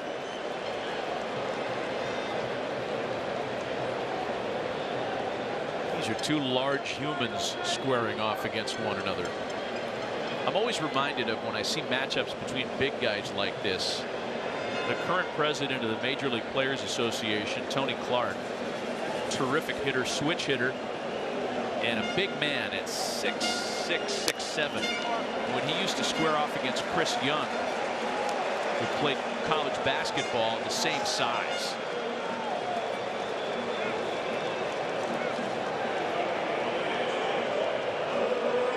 JP, you and I are little guys. We'd have no shot in a fight like this. No, Manny. Remember, though, we did that playoff series a couple of years ago between the Royals and the Astros. We had the largest height discrepancy in a postseason encounter ever. Chris Young v. Jose Altuve. Yeah, it almost looked like something was wrong when they faced one another in that situation. Meeting on the mound now as Bill Castro is out, the pitching coach of the Dominican team. Bill Castro is one of the wise old sage veterans on the Dominican team roster. Their pitching coach had a good playing career as a Milwaukee Brewer and a longer career as a coach with the Brewers, and a guy that got by guile and moxie, quote unquote a junk baller near the end of his career, if you will. So what better job for a junk baller than to buy a junk yard, which Bill Castro did in Milwaukee. He owned and operated a junkyard. You know, you need a fender for a 62 Cadillac DeVille. This is Giancarlo Stanton, meanwhile, who gaps one into left center field. They're going to try it with Goldschmidt. He'll score 4-0 Americans. Not what Bill Castro had in mind on the next pitch after the visit. Not exactly, but I want to tell you, Paul Goldschmidt, for a first baseman and a big guy, absolutely hit the corners of every base perfectly. First to home easily. Great job by Paul Goldschmidt. And there's a ball that Stanton finally got up in the zone and hammered it. Watch Goldschmidt running the bases. He sees it's going to be, and at this point, he is hitting them stride, hitting the corner. Easy decision for Willie Randolph. Yeah, Goldschmidt can run. Here's Jonathan Lucroy now. Giancarlo Stanton's first base hit of the World Baseball Classic is an RBI double. Whoa. Back to Goldschmidt's wheels. He stole 33 bases last year for the Diamondbacks, and that was the first time a first baseman had stolen 30 or more in a season since Jeff Bagwell did it back in 1999.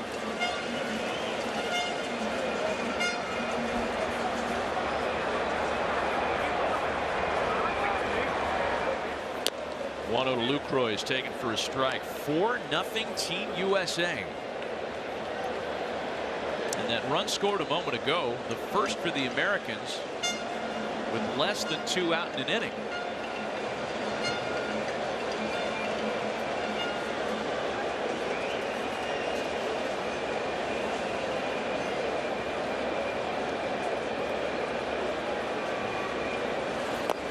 A ball and 2 strikes now to Lucroy.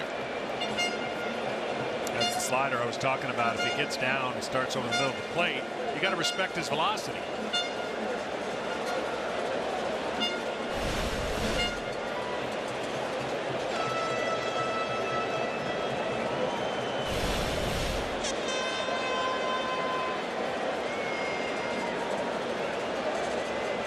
Jonathan hitless so far tonight. The 1-2 from Diaz.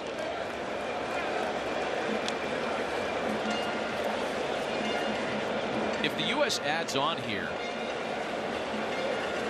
and the deficit becomes larger for the Dominicans, Tony Pena will be faced with a different set of decisions in preparing for a game tomorrow that's going to mean moving on or not.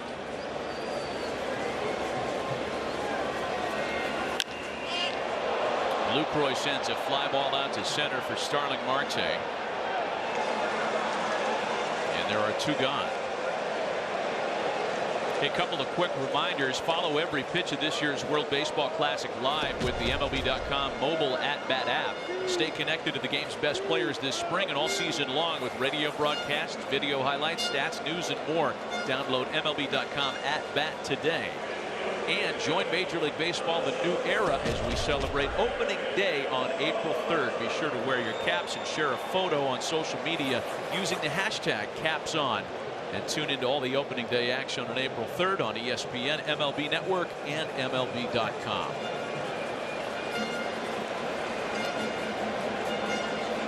Brandon Crawford, the scheduled batter, and it looks like that's going to be the end of the line for Jumbo Diaz. A pitching change with a run in, a runner aboard, and 2 out here in the 6th. We'll be right back.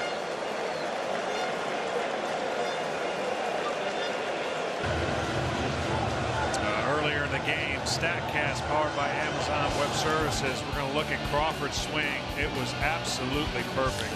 Head down, 103 miles an hour on the exit velocity, and you see only a 7% catch probability.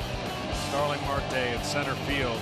We made a nice play on the short hop, but Crawford, that was about as good as he gets when you talk about mechanics of hitting.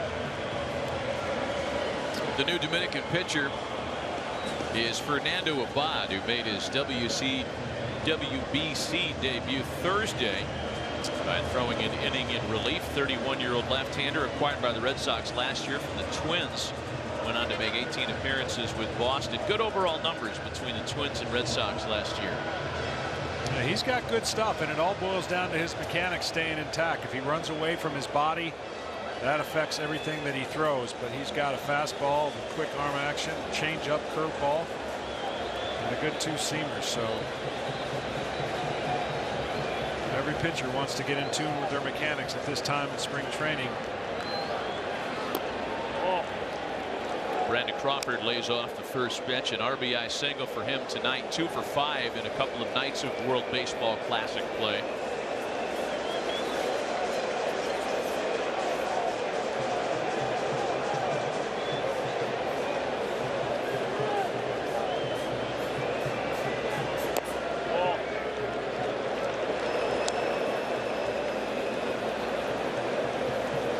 Brandon Crawford was chosen by the Giants in the 4th round back in 2008. Player number 117 overall. It begs the question, just who exactly was better that year than Brandon Crawford? Who were those 116 players that were thought to be better prospects? Well, some of them were, in fact, I guess. I mean, Buster Posey was chosen number 5 overall by the Giants that year. But we had our editorial staff look up the numbers, and of the 116 players taken in front of Crawford that year, 41 of them are yet to play in the major leagues.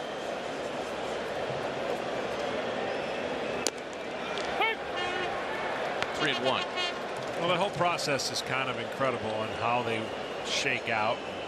Some guys develop late. Some guys use their draft pick as an extra motivation to prove people wrong. And then you get the high-end picks that get extra time and extra chances and don't exactly develop as predicted. That's hammered into the right field corner. Crawford's having a great time in Miami. An RBI double to make it a 5-0 ball game.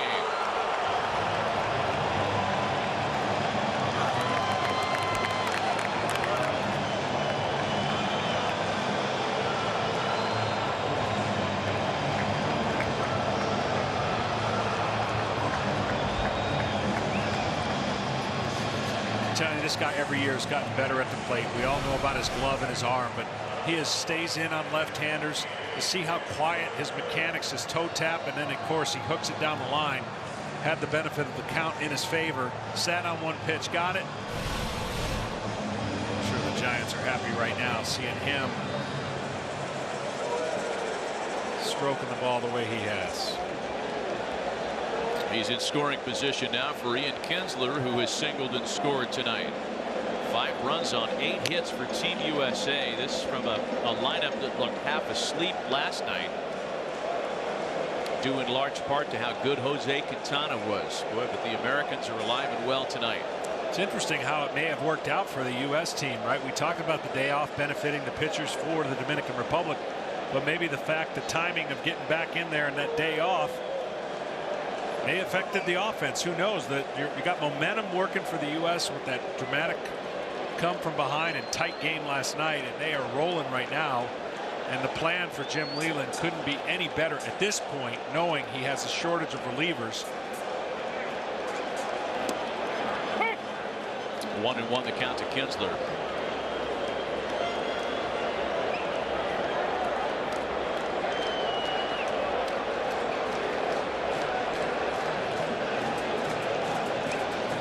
That's a quiet U.S. bullpen for the time being. Understandably so. 2-1. Tanner really only faced one guy, and now he's had a pretty good wait in between innings.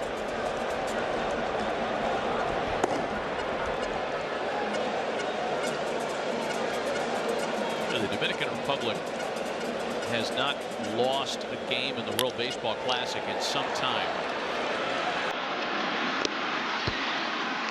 They'll go to the bottom of the 6th inning, trailing tonight 5-0. 2 more for the Americans. Stanton and Crawford doing the heavy lifting. 5-0 Team USA.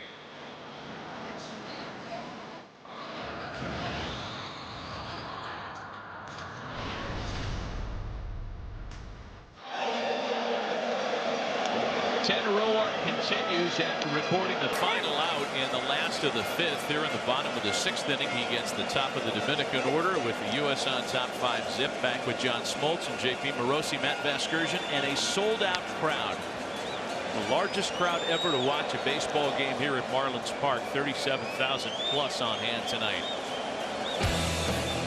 Ah, yes, the strange fish race becomes something of a staple here at Marlins Park.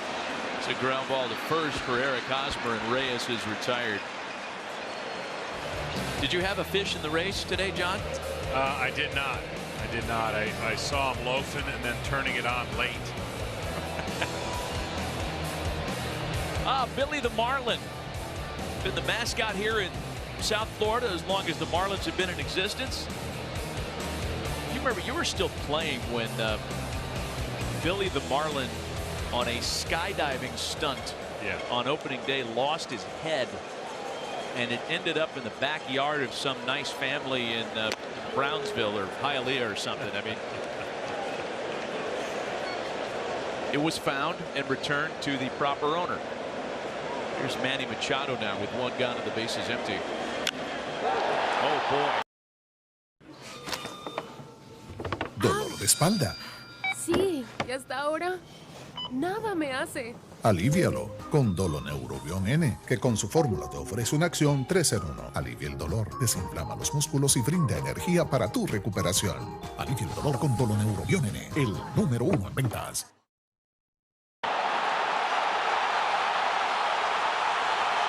Watch it fly. That's up in big boy territory. Santa Maria.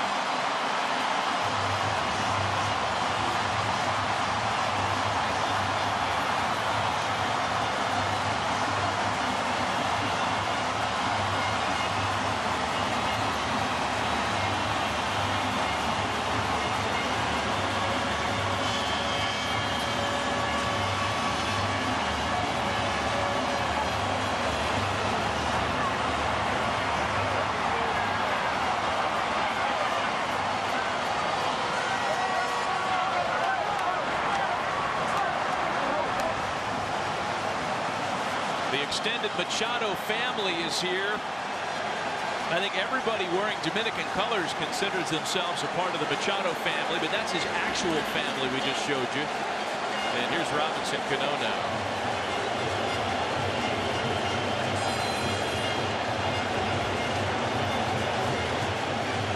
If that homer would have been a 5-1 lead, you'd have seen a lot more action. Yeah. I don't know. I feel like they're reacting as though that was a game-winning homer. Well, the crowd is, but the players understand they're down 5-1. The launch angle on that was beautiful, and just a matter of where it was going to come down. And it's 3 balls and no strikes now on Robinson Cano.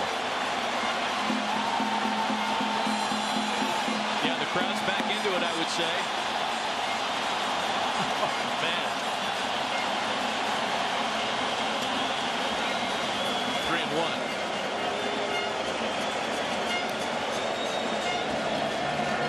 You only need to read the names on the backs of the jerseys to know that this Dominican lineup can get back in it in a hurry.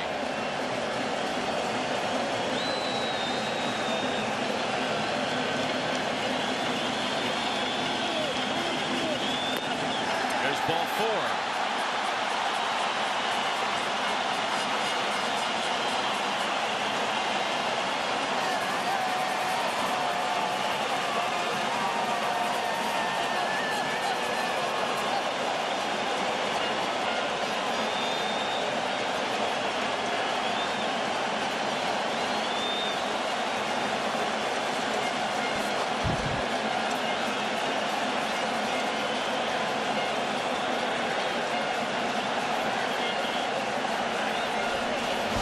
StatCast powered by Amazon Web Service. This is all you need to know. 109 miles an hour, 435 feet.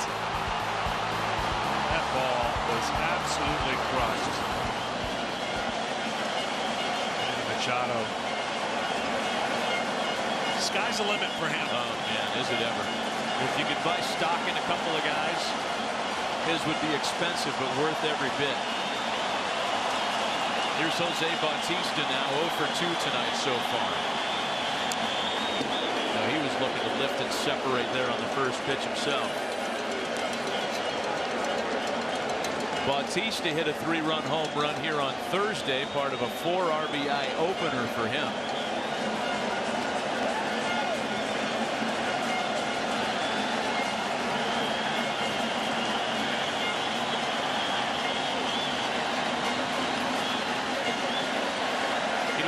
The face paint on some of the Dominican fans here, it's got like this kind of Stanley Kubrick vibe.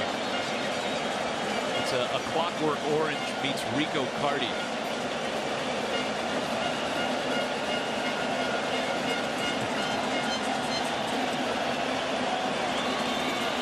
One from Roark.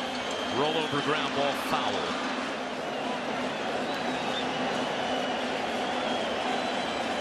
Let's take you back to game 1 in this bracket. Bautista. He likes to yank him, right? Most of his home runs to the pull field. Absolutely. You can't miss inside against him. He is the best in our game at opening up and pulling any pitch inside and keeping it fair.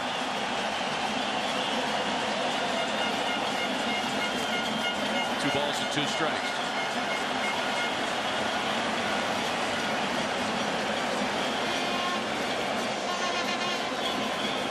Carlos Santana, the switch-hitting Cleveland Indian, waits on deck. There is power in this lineup 1 through 9.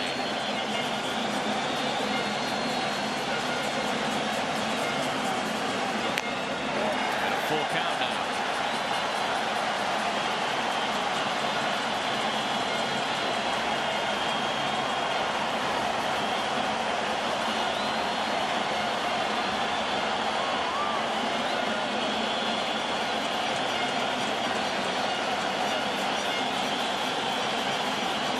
Full count pitch is fouled away, and Bautista did Roark a favor there, swinging at ball 4.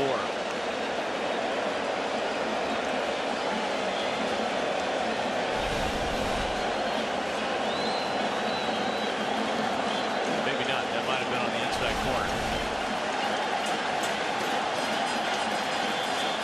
You're not going to fall for the banana in the tailpipe, are you?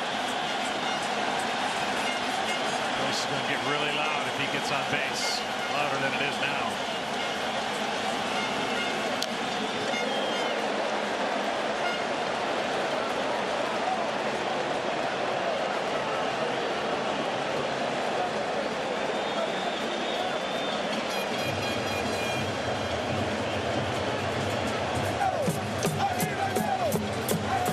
The lineup was quiet.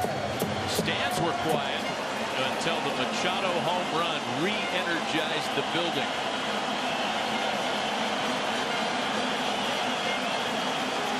The next 3-2. He lost him on ball 4.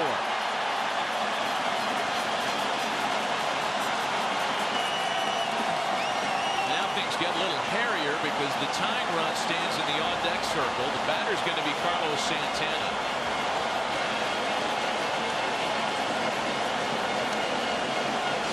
Nelson Cruz would be next.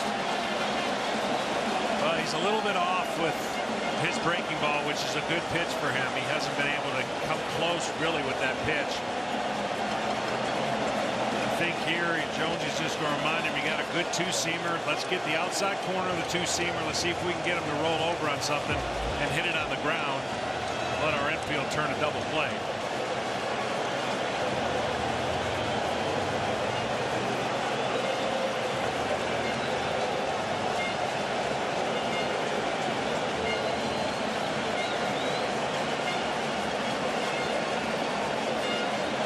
Carlos Santana struck out twice tonight against Marcus Stroman.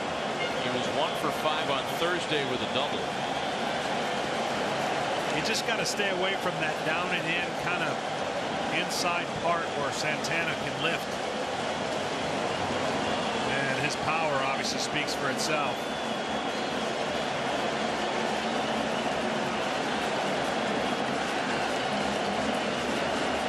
Bautista the runner at first, Robinson Cano at second.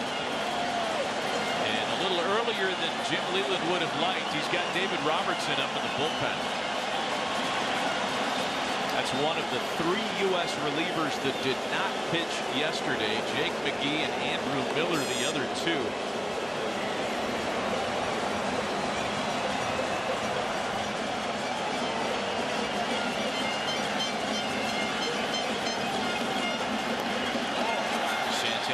Off the ball.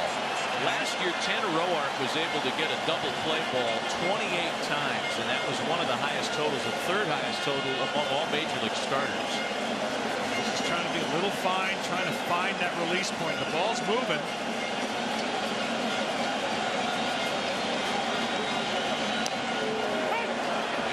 back to make it 1-1, as you saw a moment ago. Some of the flowery offensive numbers around Carlos Santana's 2016 season. He set an Indians franchise record for home runs by a switch hitter last year.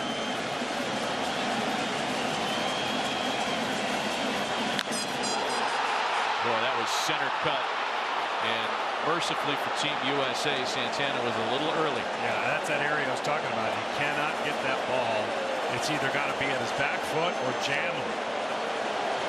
Again, the spin on this ball stays over the plate. Watch where that ball is. That's not a good recipe. You know, later in the season and even later in spring training, that ball is gone. A ball and 2 strikes to Carlos Santana. You know, that's the thing with this tournament, and we've seen it in Jalisco in Pool D. A team can have a seemingly comfortable lead, and it takes one guy who doesn't quite have his feel down yet. And so far, that's been the case for Tanner. And the script flips immediately. Roark still working with a 4-run lead, and even with Santana 2-2.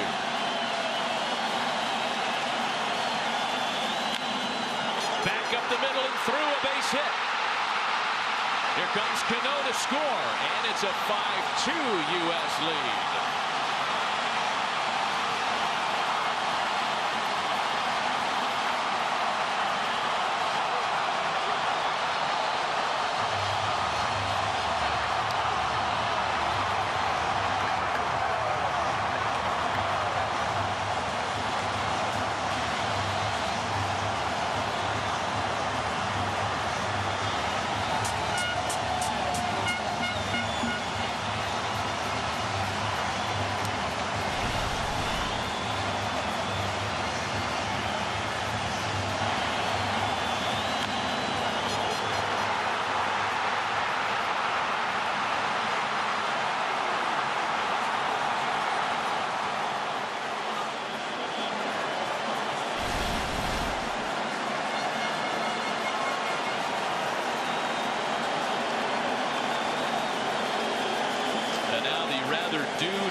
Cruz just 1 for 4 with a single so far in this tournament.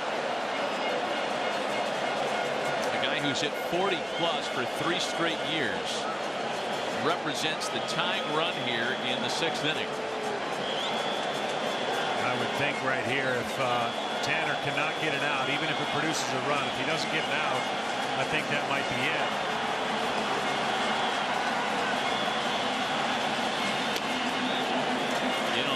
It's 1-1. Really good pitch. I mean, Jim Leland's trying as best he can to get as much out of Tanner because of the depth issue. I mean, he won't squeeze much more if he gets a hit here out of Tanner. A ball and a strike. 2-1. Well, there's little doubt in a different situation without the pitch counts, without the restrictions that the clubs ask for. I mean, he might have already made a move.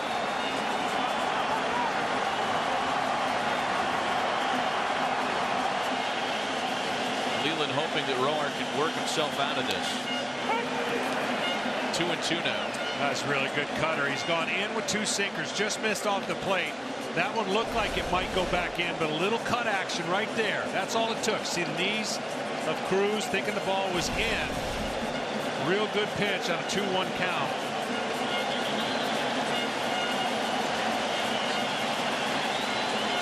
Two balls and 2 strikes. Bautista at third, Santana at first with 2 runs in. Fly ball now to right. Stanton on the run. He has to make a waist-high catch for out number 2. Boy, Giancarlo had a long way to go for that ball.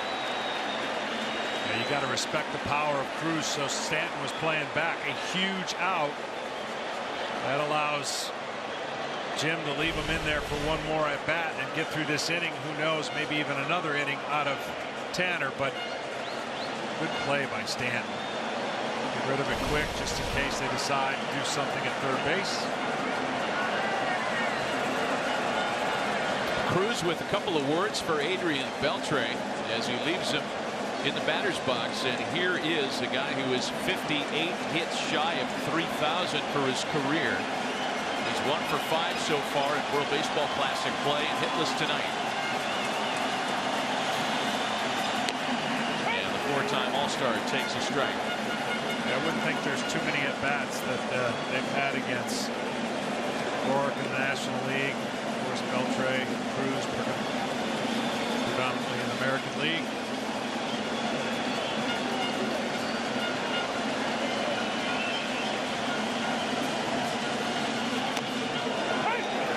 And Roark gets in front of Beltre, 0-2.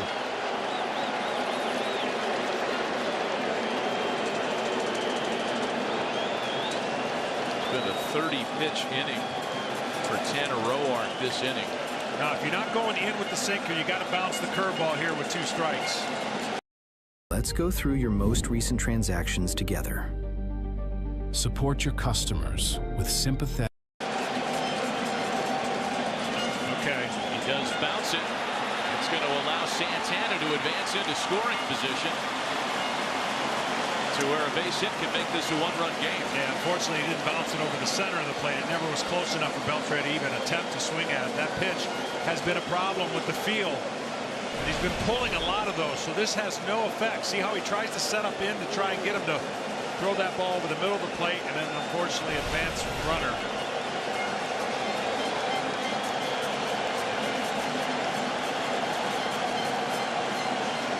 A ball and 2 strikes to Beltre.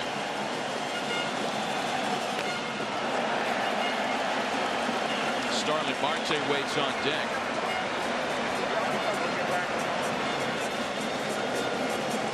He has singled tonight.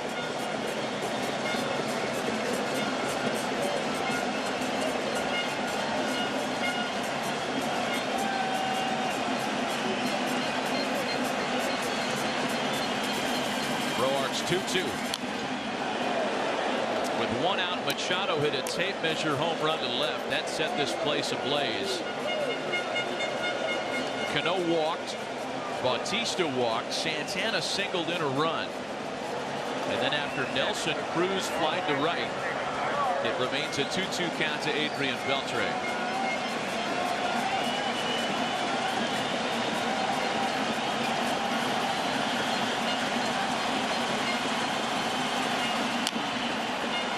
Chopper foul.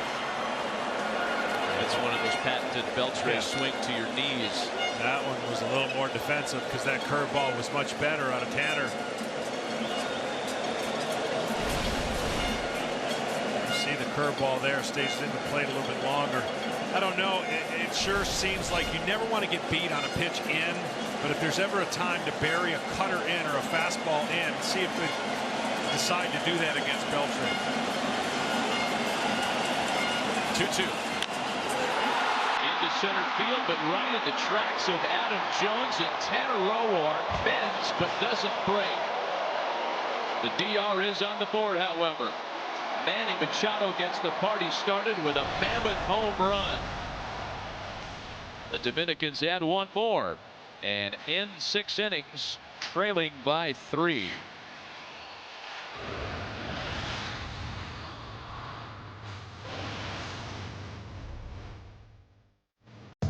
Boisterous atmosphere at Marlins Park, and this one's underway. Rocketed into right center field. Marte gliding over. Boy, some miscommunication between he and Cruz. The U.S. the first to strike tonight.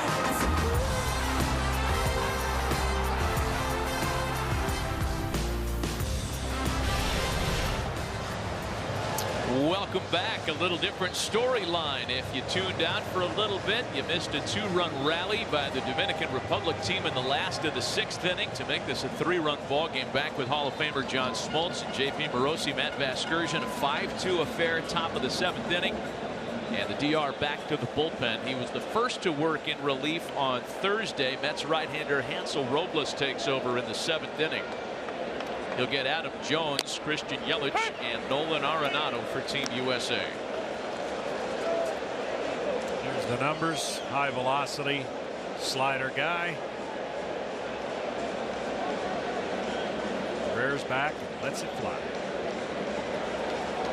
He's been a reliable bullpen option for Terry Collins the last couple of years. He's made a total of 125 appearances between 2015 and 2016.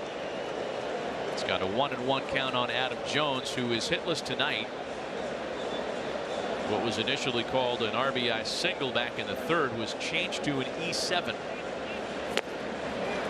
A ball and 2 strikes to Jones.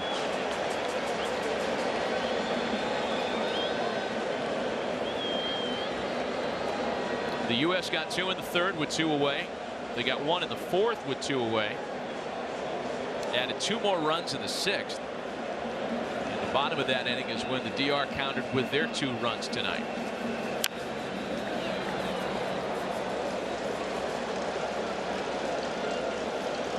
Looks like Tanner's going to go back out and start the inning. Hopefully give Jim 1 more inning, and then he'll turn it over to the pen.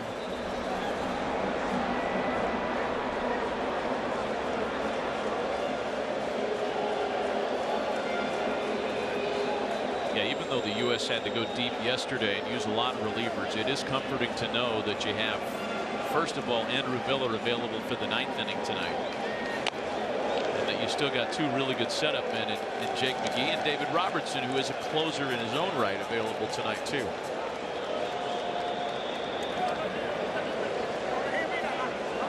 Doubleheader tomorrow here in Miami, and that wraps up Pool C.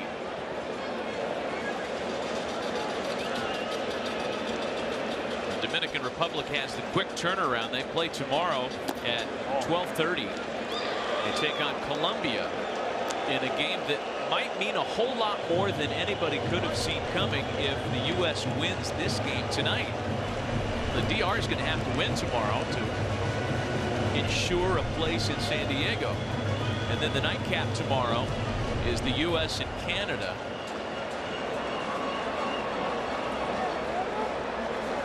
Jim Leland would prefer that game mean nothing. That means winning tonight. Here's the full count pitch home to Adam Jones. It's fouled back.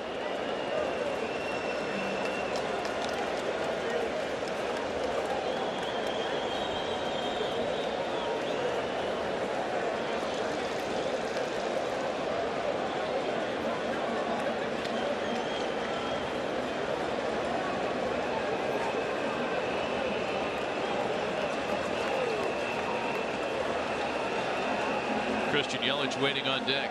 He's had a terrific night and a half of baseball here in his home park. Here's the next 3-2 to Jones. That's hammered foul.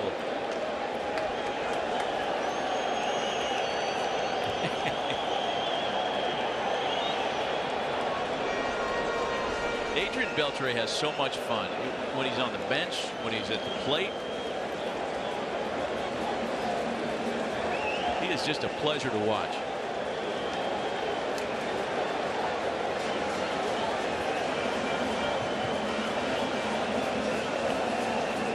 The next 3-2 from Robles. You know, when you go down and you get a chance to cover some teams in spring training, you get a good feeling at every camp you're at. Why wouldn't you? I mean, you're promoting that team. You're talking about their stars. But I'm telling you, in Rangers camp, it is unique. It's different. And they all have this incredible competition every day to create fun, and a nature of which I can see why they win. I can see why they won the last 2 years. And he is at the center of it, meaning Beltre. Tremendous respect. You know, Adrian Beltre, he's had to come back and really reestablish himself too. He left Los Angeles at the end of the 04 season as a free agent as Major League Baseball's home run leader that year. There was a big market for his services. He went to Seattle. Things didn't work out that great for him in Seattle and had to kind of resurrect himself on a one-year deal with the Red Sox. Turned that into the long-term marriage in Arlington, one that will probably see him through to retirement. And he's likely headed to Cooperstown, but you wouldn't have said that after his 3-year stay in Seattle. Yeah, it's interesting. Back then, that's where fly balls went to die, in Seattle. There's a 3-2. And finally, Robles is able to get Adam Jones, and it took a big hump up fastball of 96 to put him away.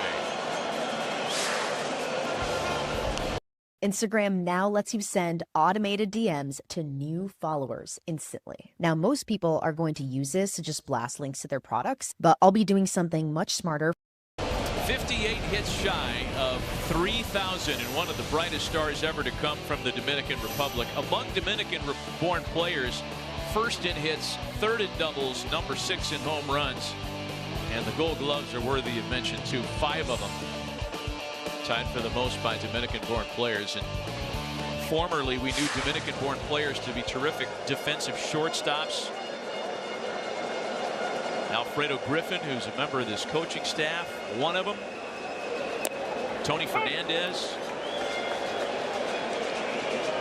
We knew nothing of San Pedro de Macorís other than it produced awesome major league talent. And much more to come. There's Alfredo Griffin. 0-1 to count to Christian Yelich. Thank you.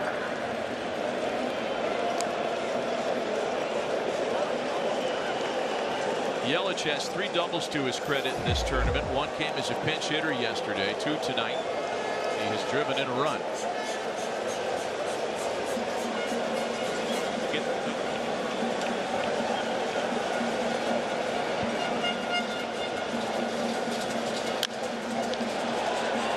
It's got to be weird for Giancarlo Stanton and for Christian Yelich. These guys, they play 81 games a year here as Miami Marlins.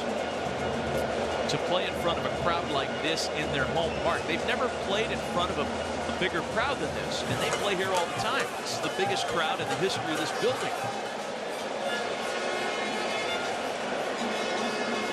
A ball and 2 strikes to count to Yelich.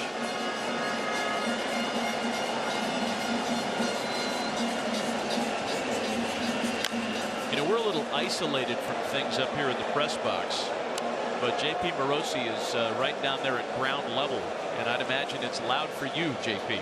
It is, Matt, and even before the game, Jonathan Lucroy told me this is more intense than a playoff game because it is a clash of 2 baseball cultures, and it's really proven out that way during the course of the game, Matty. I've had the pleasure of watching football games at a certain stadium in Ann Arbor, Michigan. I have never heard an open-air stadium as loud as this. Wow. And I've never seen so much cheese made with those cheese graters they got in the stands.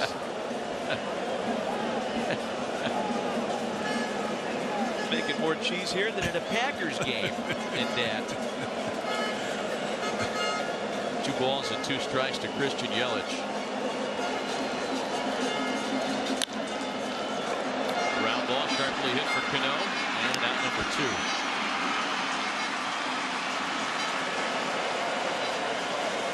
Aerial coverage tonight provided by Goodyear with superior performing tires that knock it out of the park. Goodyear, more driven.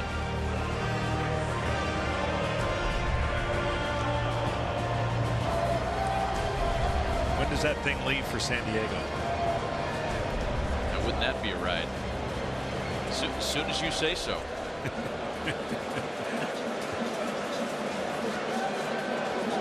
Two gone now for Nolan Arenado, looking for his first base hit in World Baseball Classic play. He might just have it, and then some. Not quite enough as Jose Bautista is able to grab it just shy of the wall. The U.S. goes up and down, 3 up, 3 down. In the 7th, they're up and stretching in Miami with the Americans still on top 5-2.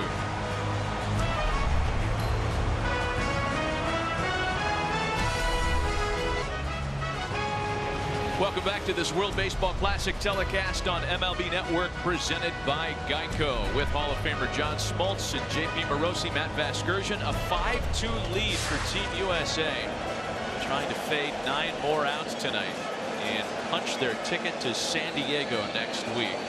Starling Marte leads things off for the Dominicans, followed by Wellington Castillo and Jose Reyes. Marte was the final batter to face Marcus Stroman, and his 2-out single prevented Stroman from finishing 5 shutout innings tonight. And that's going to be troubled into the left field corner.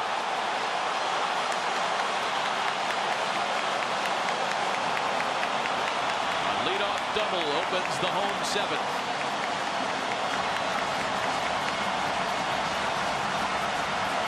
David Robertson getting hot in the U.S. bullpen as we bring you up to speed with a game summary. The Americans scored 5 unanswered until the 2 in the bottom half of the 6th inning by the Dominicans, keyed by the Machado home run. And then an RBI single by Carlos Santana. Marcus Stroman was brilliant tonight. Struck out 4, did not allow a run in 4 2/3. And we're going to have a pitching change. That's going to be all for Tanner Roark as David Robertson is summoned here in the 7th. Just the second change of the night for the American staff. We'll be right back.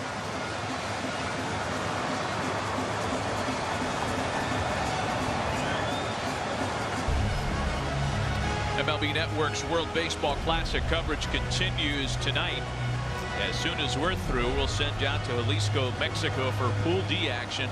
Mexico looking for his first win of the tournament, and if they're going to have any chance of moving to San Diego, they need to beat Puerto Rico, who mercy ruled Venezuela yesterday. The Puerto Rico squad very strong, and that's coming up right after the U.S. and Dominican Republic tonight.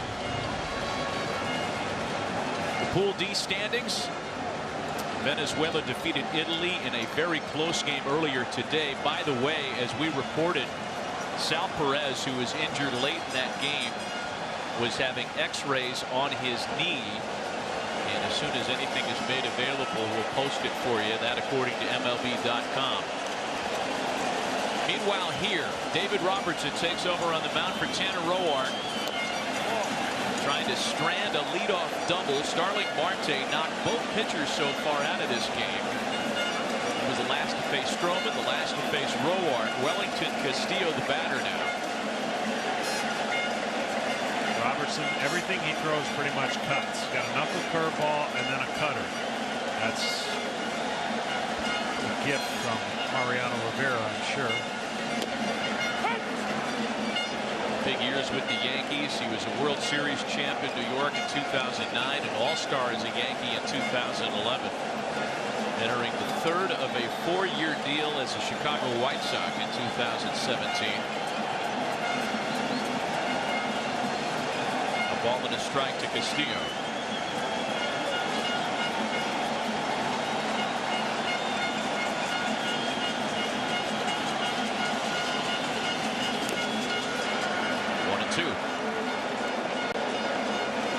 Got the cut spin, but it's not taking a left turn. It's actually backing up a little bit and going down. When he's at his best against a right-hander, you'll see him start over the middle of the plate and cut that ball away. You see his numbers on his career.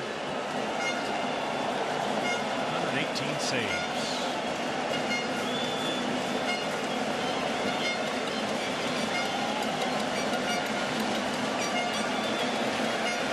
Two balls and 2 strikes.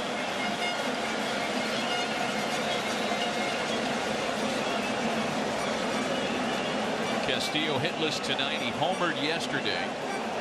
Top of the order, Jose Reyes and company waiting on deck.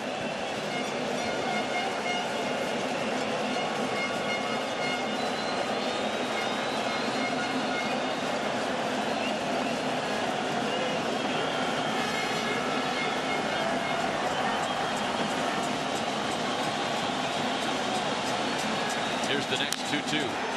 Castillo lifts a drive to left field. That could be trouble. Yelich is back. It's off the base of the wall. Here comes Marte. It's a 2-run ball game.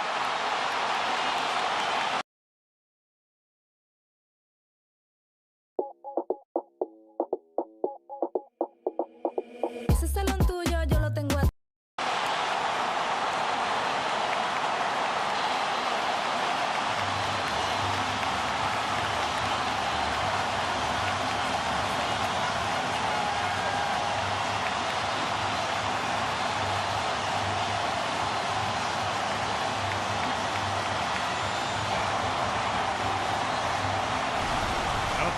Got a good break on this ball, maybe even a cross up to LaCroix.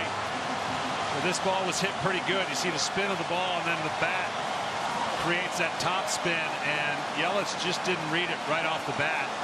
Don't know if he would have got it anyways, but right now Robertson and the U.S. is trying to slow down a team and a crowd that started out like this before the game started.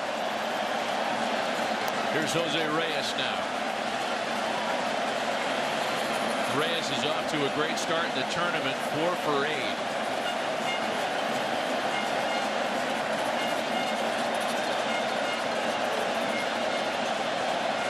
The U.S. still has a 2-run lead, but my oh my has the momentum changed.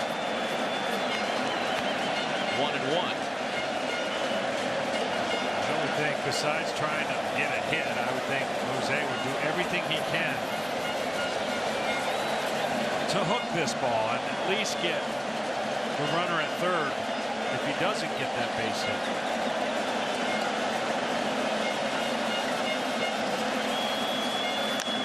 He does hook it. Hosmer picked up a little bit, knocks it down, still gets it over to Robertson covering. I think Eric might have been trying to get a look at Castillo. Able to keep his cool and at least convert on the 1 out. Runner at third now.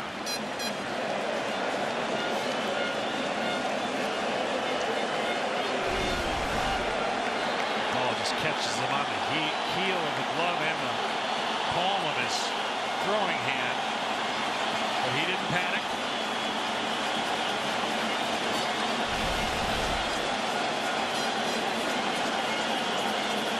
Well, here's Manny Machado, the guy who got it loud last inning with a tape measure home run to left.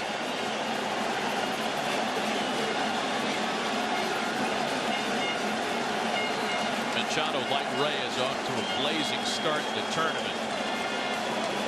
4 for 8.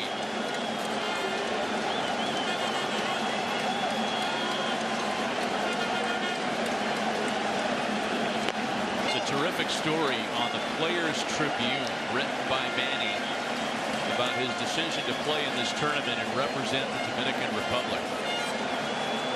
His grandfather, who passed away before Manny had a chance to start his major league career, was such an influential figure in his baseball life and his upbringing that the decision to play for the Dominican Republic, even though he grew up in Miami, was really made in large part to pay respect to his grandfather.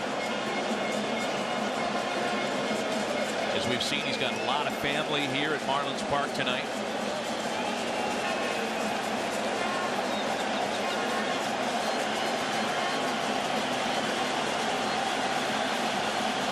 A ball and a strike to count to him here with the runner at third, a run in and 1 away.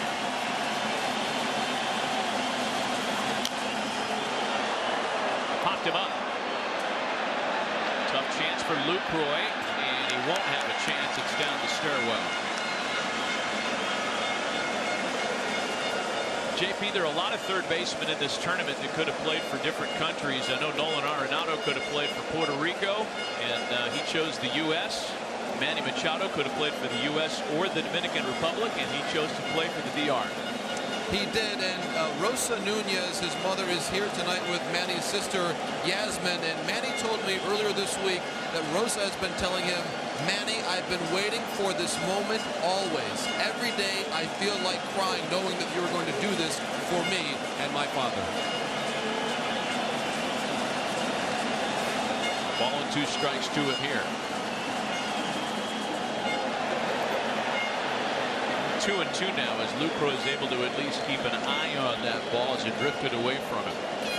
Lucroy, one of the best, really. He's mechanically sound back there and takes a lot of pride. Blocking the ball, getting his chest out parallel over to knock it straight down. When you, that's the way you do. You smother it. He gave us a little demo in spring training of the Rangers camp, talking us through the process on certain pitches, what he's trying to do to block the ball.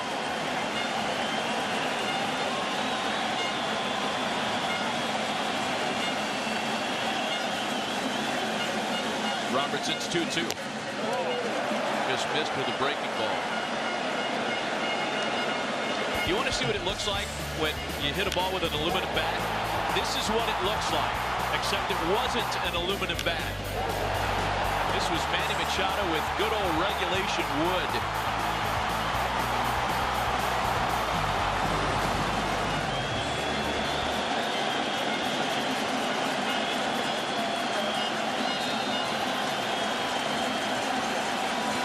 The 3-2.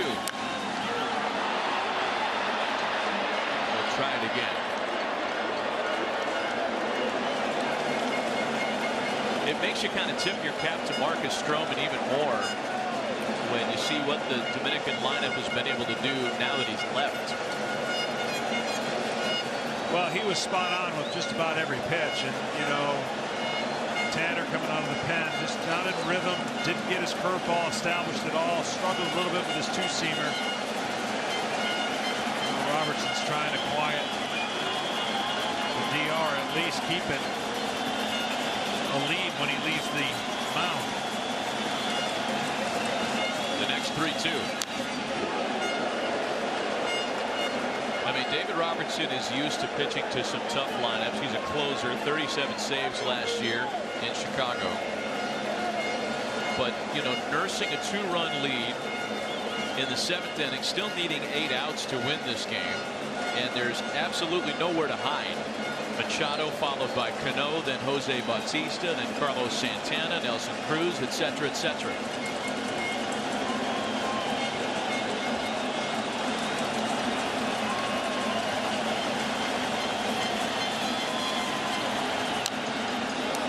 Machado is really hanging around. He's doing a great job covering the plate, covering the outside part of the plate. Again, 3-2. Maybe mid-season, trust in your cutter. You could front door this cutter on the inside part. Robinson's just like, come on, it's early. Los grandes sueños empiezan dando pequeños pasos. En GoDaddy te ayudamos. But I would say during the season, at some point, he would throw that front door cutter and make it look like it's going to be a ball and catch the inside part of the corner against a guy who's covering away. Going to the curveball. The next 3-2, the 9th of the at-bat. Bouncer to third for Arenado. Makes a good play and keeps the runner in check. There are 2 gone. The one spot, the only spot that doesn't get the run in is the grounder to third. Curveball out of the zone. Manny Machado expanded that zone.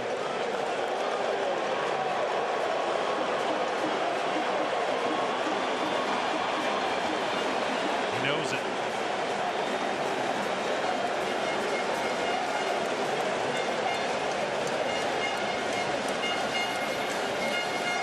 So now it's Robertson's former Yankee teammate Robinson Cano. Not a lot of head-to-head here. They spent a lot of time together in New York. 1 for 3 as opponents is Cano against Robertson. Cano 0 for 2 with a walk and a run scored tonight.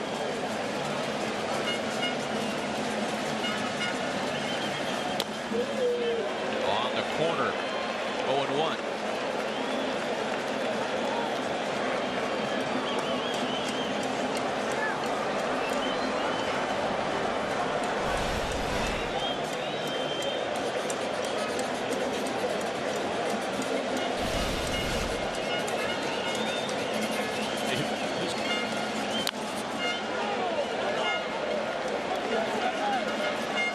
Two.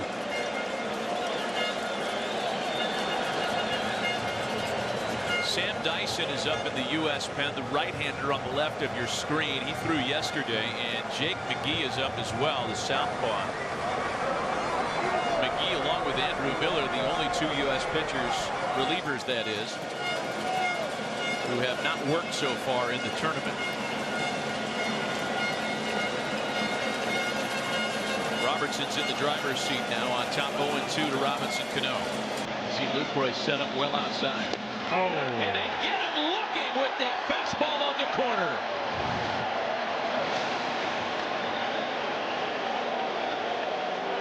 A big strikeout, applying a tourniquet to a run-scoring inning. The DR does chip away for one more, however. And at the end of 7, Team USA on top by 2.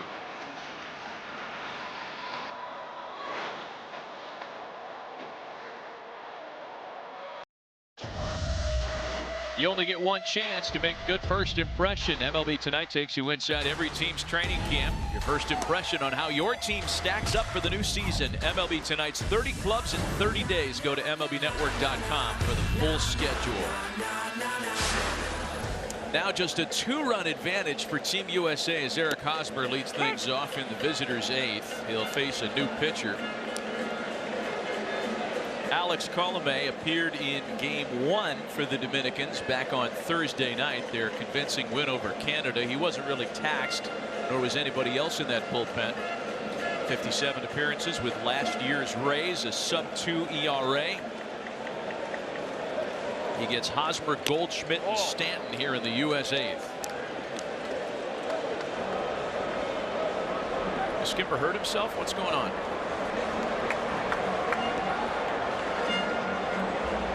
And it fit him for a compression sleeve. Too much left-handed BP.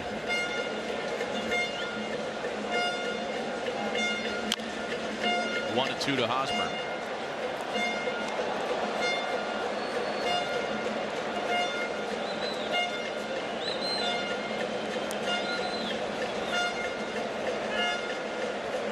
Alex Colomé was a first-time All-Star this year.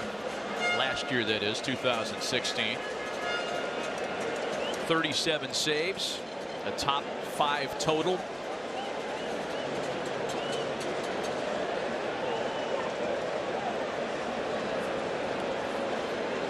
It's got great stuff. I mean, the Rays basically say every 2 years we just get a new closer. We'll just shuffle the deck and find somebody to lock it down. Yeah, they've been able to make that work. Ball. 2-2. From Fernando Rodney to little Grant Balfour mixed in there. They've got a pretty good one here in this fella.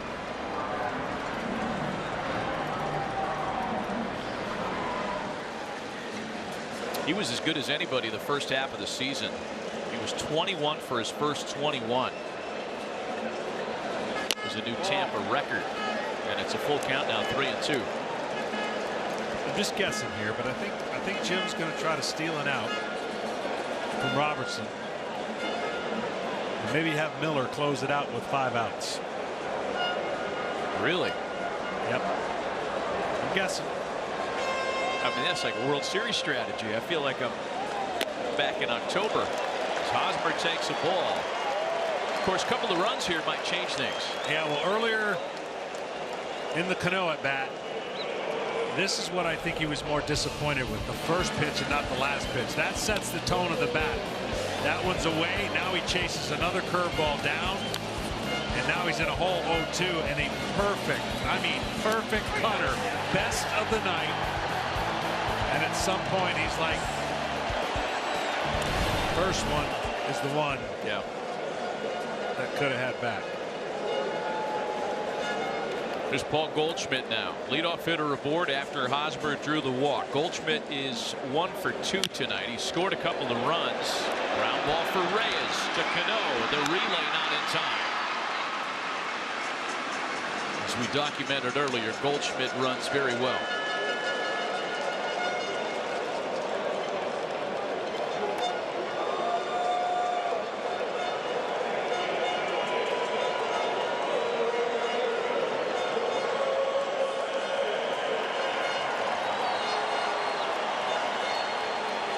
Pool D is active in Jalisco. We had the highlights early of Italy and Venezuela, and the nightcaps going as well. Let's send it back to Heidi Watney at the MLB Network studios with an update on that one. Heidi.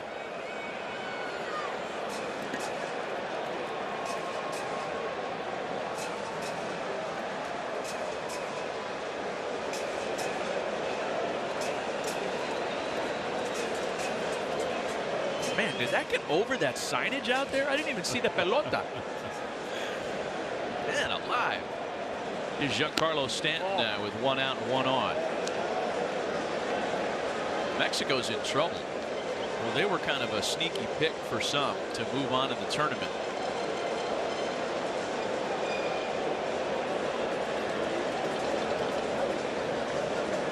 Had a 5-run lead going to the bottom of the 9th inning against Italy and gave it up.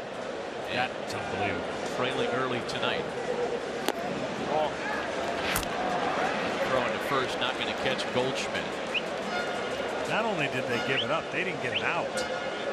Oh, is that so? Not an out.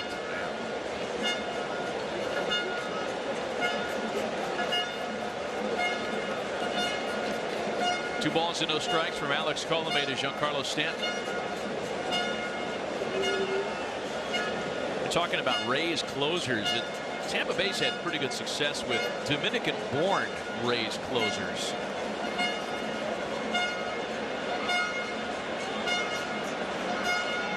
I mentioned Fernando Rodney earlier. Had good success with Dominican-born players. The king of placatas, the great Carlos Pena, former American League home run champ, also a proud native of the Dominican Republic.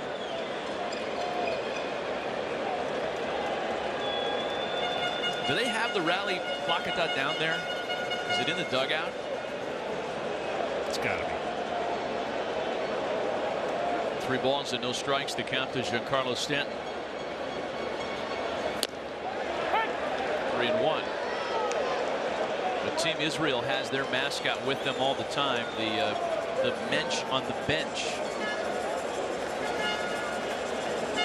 I don't think you needed to get any clearance to have the mascot down there when it's an inanimate figure. Oh, there's a kind of a rally plantain, if you will. Full count now.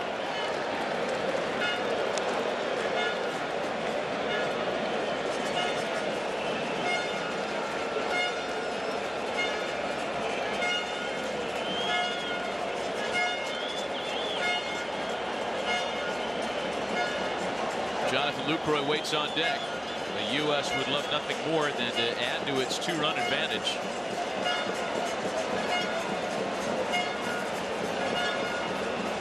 Full count to Stanton.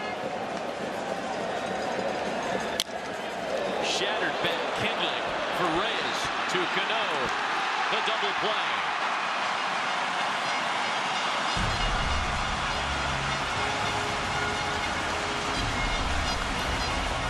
To the last of the 8th, still a 5-3 U.S. lead.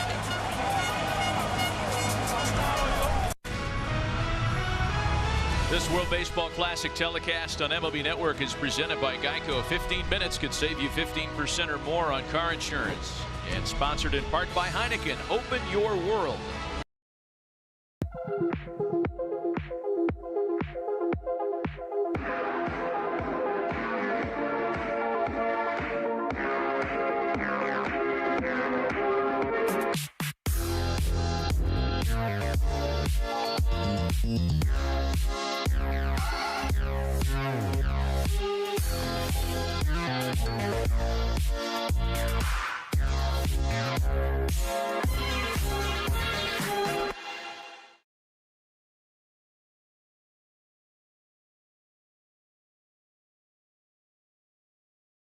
And by Ace, the helpful place. Now the U.S. is 6 outs away from punching their ticket to San Diego and moving on in the tournament. However, the Dominicans here in the 8th offer some pretty strong resistance against new pitcher Andrew Miller, Jose Bautista, Carlos Santana, and Nelson Cruz. Well, I thought 5 outs. Now looks like 6 outs. At least that's what it looks like. A ball and 2 strikes to Bautista. Miller was simply brilliant last year at split duty between the Yankees and Indians, so a large part of the Indians' success in the postseason. With all due respect to Aroldis Chapman and the other super relievers pitching in the postseason last year, Miller was perhaps the biggest bullpen weapon, and that one hits Bautista. That's going to bring the tying run to the plate.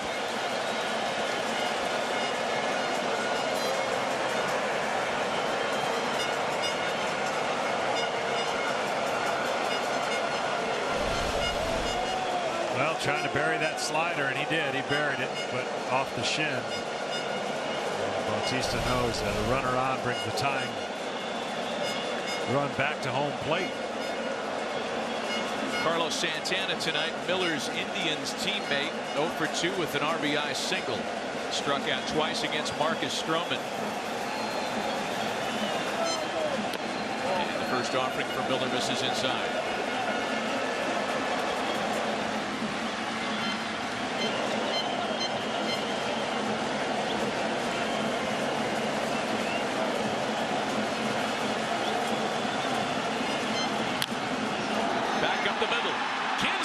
It down, flips to Crawford, but it's not in time, and the fire's getting hot.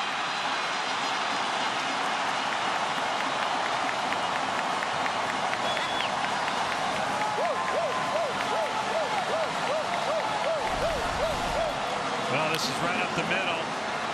Kinsler makes some great play just to keep it in the infield, prevent him from going first to third. Right now, it is getting a little tight again. The USA dugout. Santana's being lifted for a pinch runner. And it's Mel Rojas Jr. who will be used off the bench to run.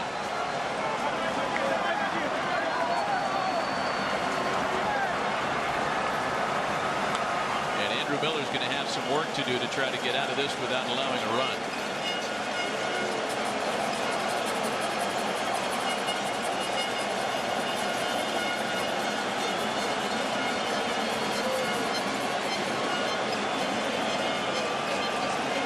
Nelson Cruz will be the batter.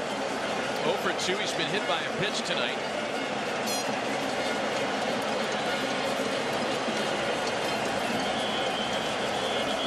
Dyson's up in the U.S. bullpen. Just in case Miller continues to wobble here, he has yet to record an out, a hit batsman, and a base hit. And here's Cruz. That slider is so good that he could throw 3 of those in 3 different places. It's got such late break, and it starts off the plate to a right-hander.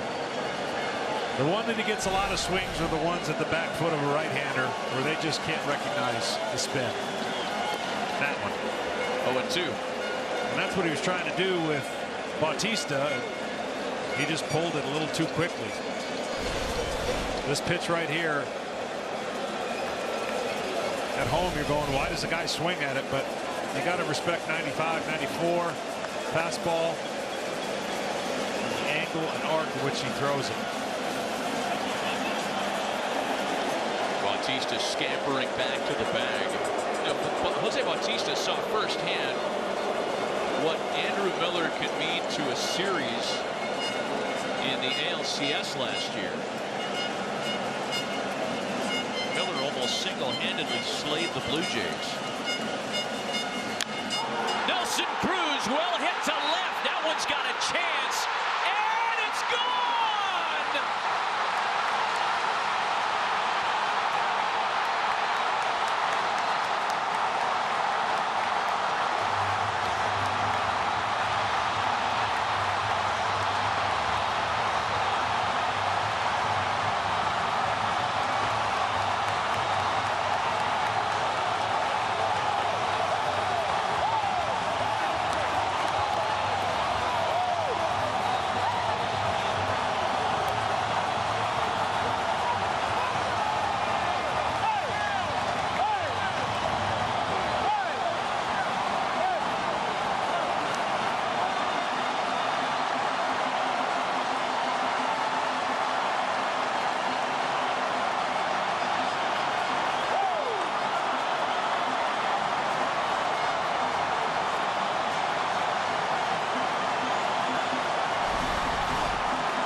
Threw him the slider, didn't get it down enough. Great hitting by Cruz.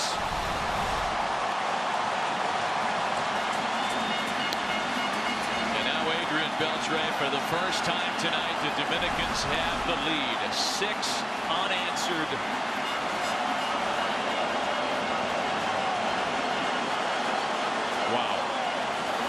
Yes, it can happen that fast against this lineup.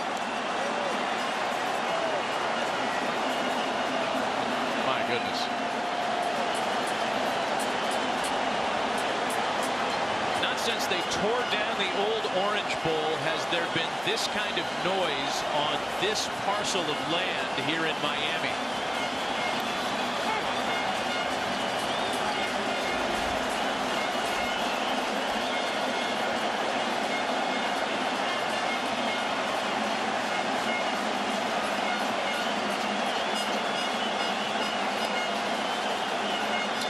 Beltre strikes out.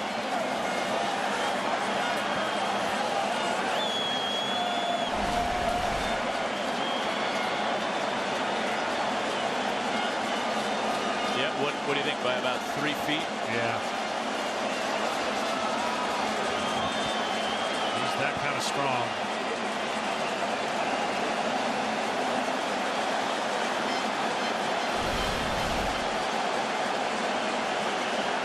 Starling Marte now. That one to the opposite field and really well hit. And gone!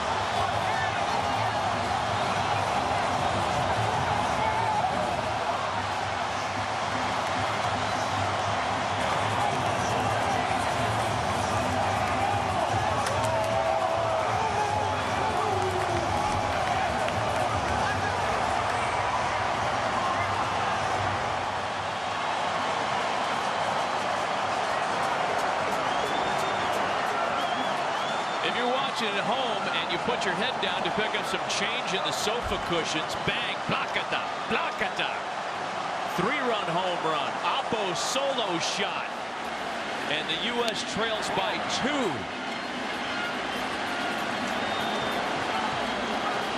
You know, you hear it said in baseball and around the Pirates, they talk about it a lot, how strong Starling Marte's hands are. That was no cheapie to the opposite field, folks. I might be more impressed by this home run than anyone we've seen in the tournament. He knew it too. I mean, you could tell as soon as he made contact that he felt that was good. The bullpen was going crazy. And right now, this whole stadium, our booth is shaking.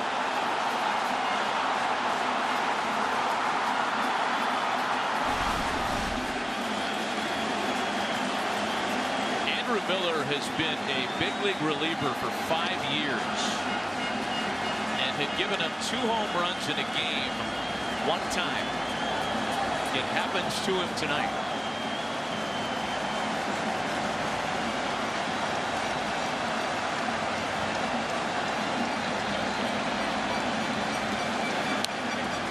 And if you want to think back to the postseason now for Andrew Miller, scary trend. The last 3 appearances that he's made in a major league stadium, he's given up a home run. Game 4 of the World Series, game 7 of the World Series, and tonight.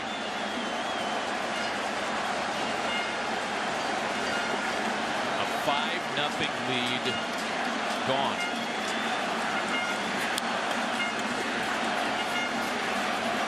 When the U.S. bats in the top of the 9th inning, in a last licks situation, they'll have Lucroy, Crawford, and Kinsler, and a full complement of bench available. Tony Pena told us that Jerry's Familia is going to be his closer.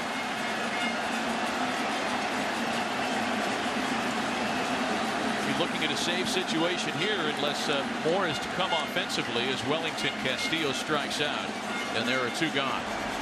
Well, this inning started with 2 strikes on Bautista, and then a hit batsman. And then 2 strikes on Cruz, and a home run. That's how quickly it changed. going to be all for Miller.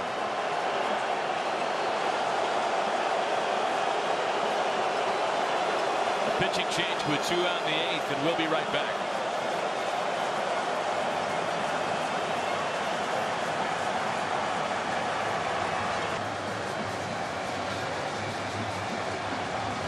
Aerial coverage tonight provided by Goodyear with superior performing tires that knock it out of the park. Goodyear, more driven. Wow, if you drifted away from this one when it was 5-0 Team USA, what a surprise you're in for.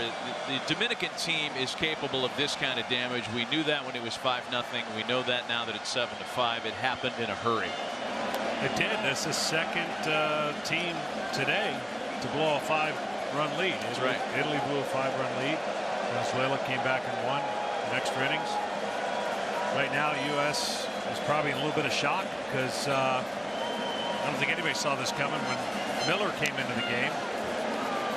But this whole feeling tonight from the crowd and really even from the bench, once it got started, the momentum, hysteria. A ball and a strike to count from the new U.S. pitcher Jake McGee to top of the order hitter Jose Reyes. McGee just looking to finish out the inning. Ball and 2 strikes. Jose Bautista led off. He was hit by a pitch. Santana singled. Then Nelson Cruz's 3-run home run. Beltre struck out. Starling Marte hit an impressive opposite field home run that made it 7-5. Wellington Castillo struck out. And now McGee to try to get Reyes and give the U.S. a chance in the top of the 9th. A swing and a miss, and that's where we're headed. The Americans had a 5-0 lead through the first 5.5. They're playing catch up now with their last 3 chances coming up. Nelson Cruz keying the big comeback in the 8th. 7-5 Dominican Republic.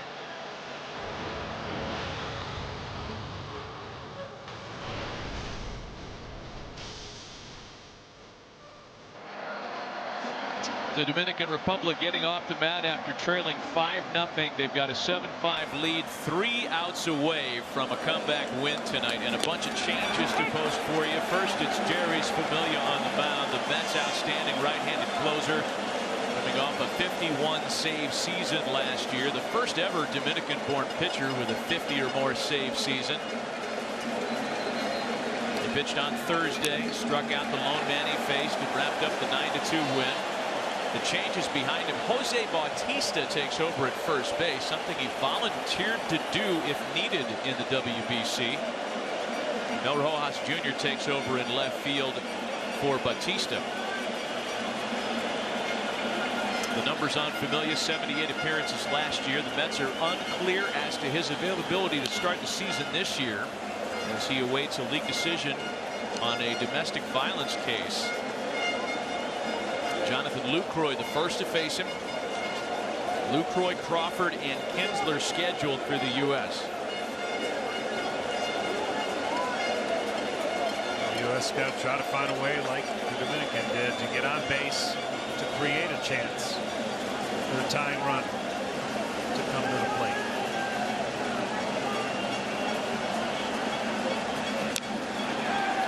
Still 0-2 to Jonathan Lucroy. Everything Familia throws has tremendous late movement. His 2-seamer looks like a split finger, 95 miles an hour. He rarely throws his slider. He pretty much will throw a high percentage of 2-seamers. He's got a split.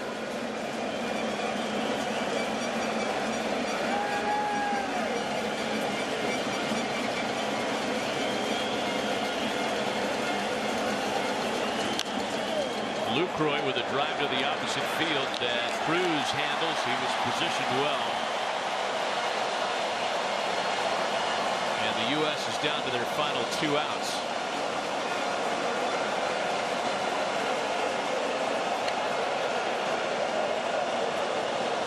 You know, we talked earlier, John, about if the U.S. was able to win this game, and that looked pretty good when it was 5-0. The fact that tomorrow wouldn't mean anything for the American squad. They'd be going to San Diego regardless of what happened tomorrow. Discover a unique investment opportunity in the heart of the Caribbean. Larimar City and Resort is an innovative. Yeah, now all eyes will be on that first game because I would think the U.S. is pretty much rooting for the DR to win that game against Colombia, because then regardless of what happens in the second game, let's say Canada beats the U.S., they will still be in it. Rounds short, 2 away. Yeah, it's really going to be interesting tomorrow, however, if this score holds, and then if Colombia can somehow slay this giant tomorrow in the first in the doubleheader. The U.S. would have to win to play in to force a tiebreaker game. Oh boy.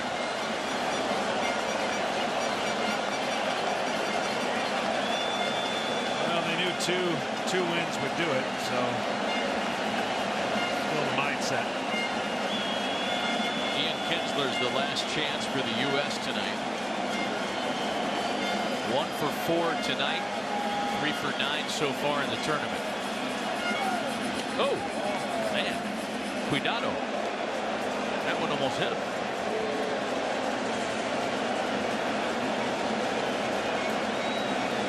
Ball with no strikes to Kinsler. These guys are going to go berserk when the final out's recorded here. If they can get to that point. Kinsler trying to prove otherwise. 2 balls and no strikes. It's all going so well through 6 innings tonight, through 5 at least.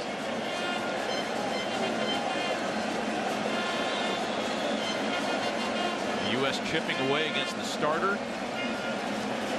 2 more runs in the top half of the 6th. The Machado home run really changed the momentum in the bottom of that inning.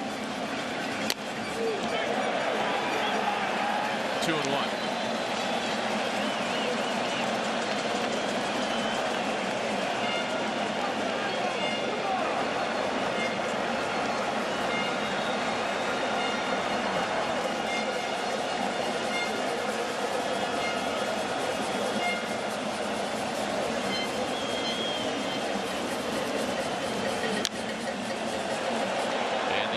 Down to their final strike.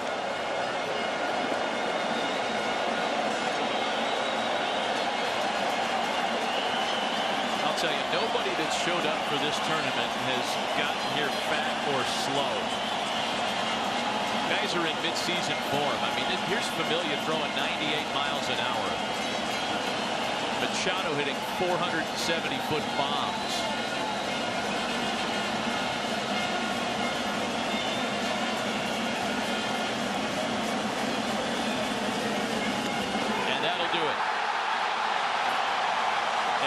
Off an amazing comeback for Team Dominican Republic.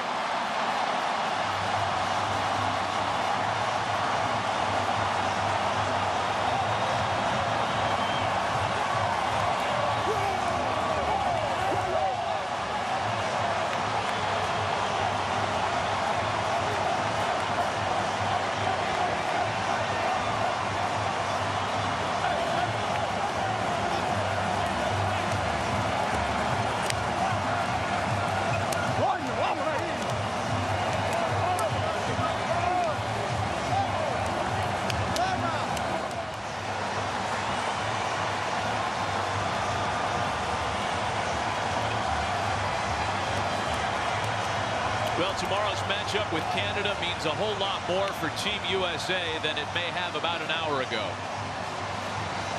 After the Dominican Republic squad knocks off the Americans tonight, coming back from a 5-0 deficit, the DR improves to 2-0.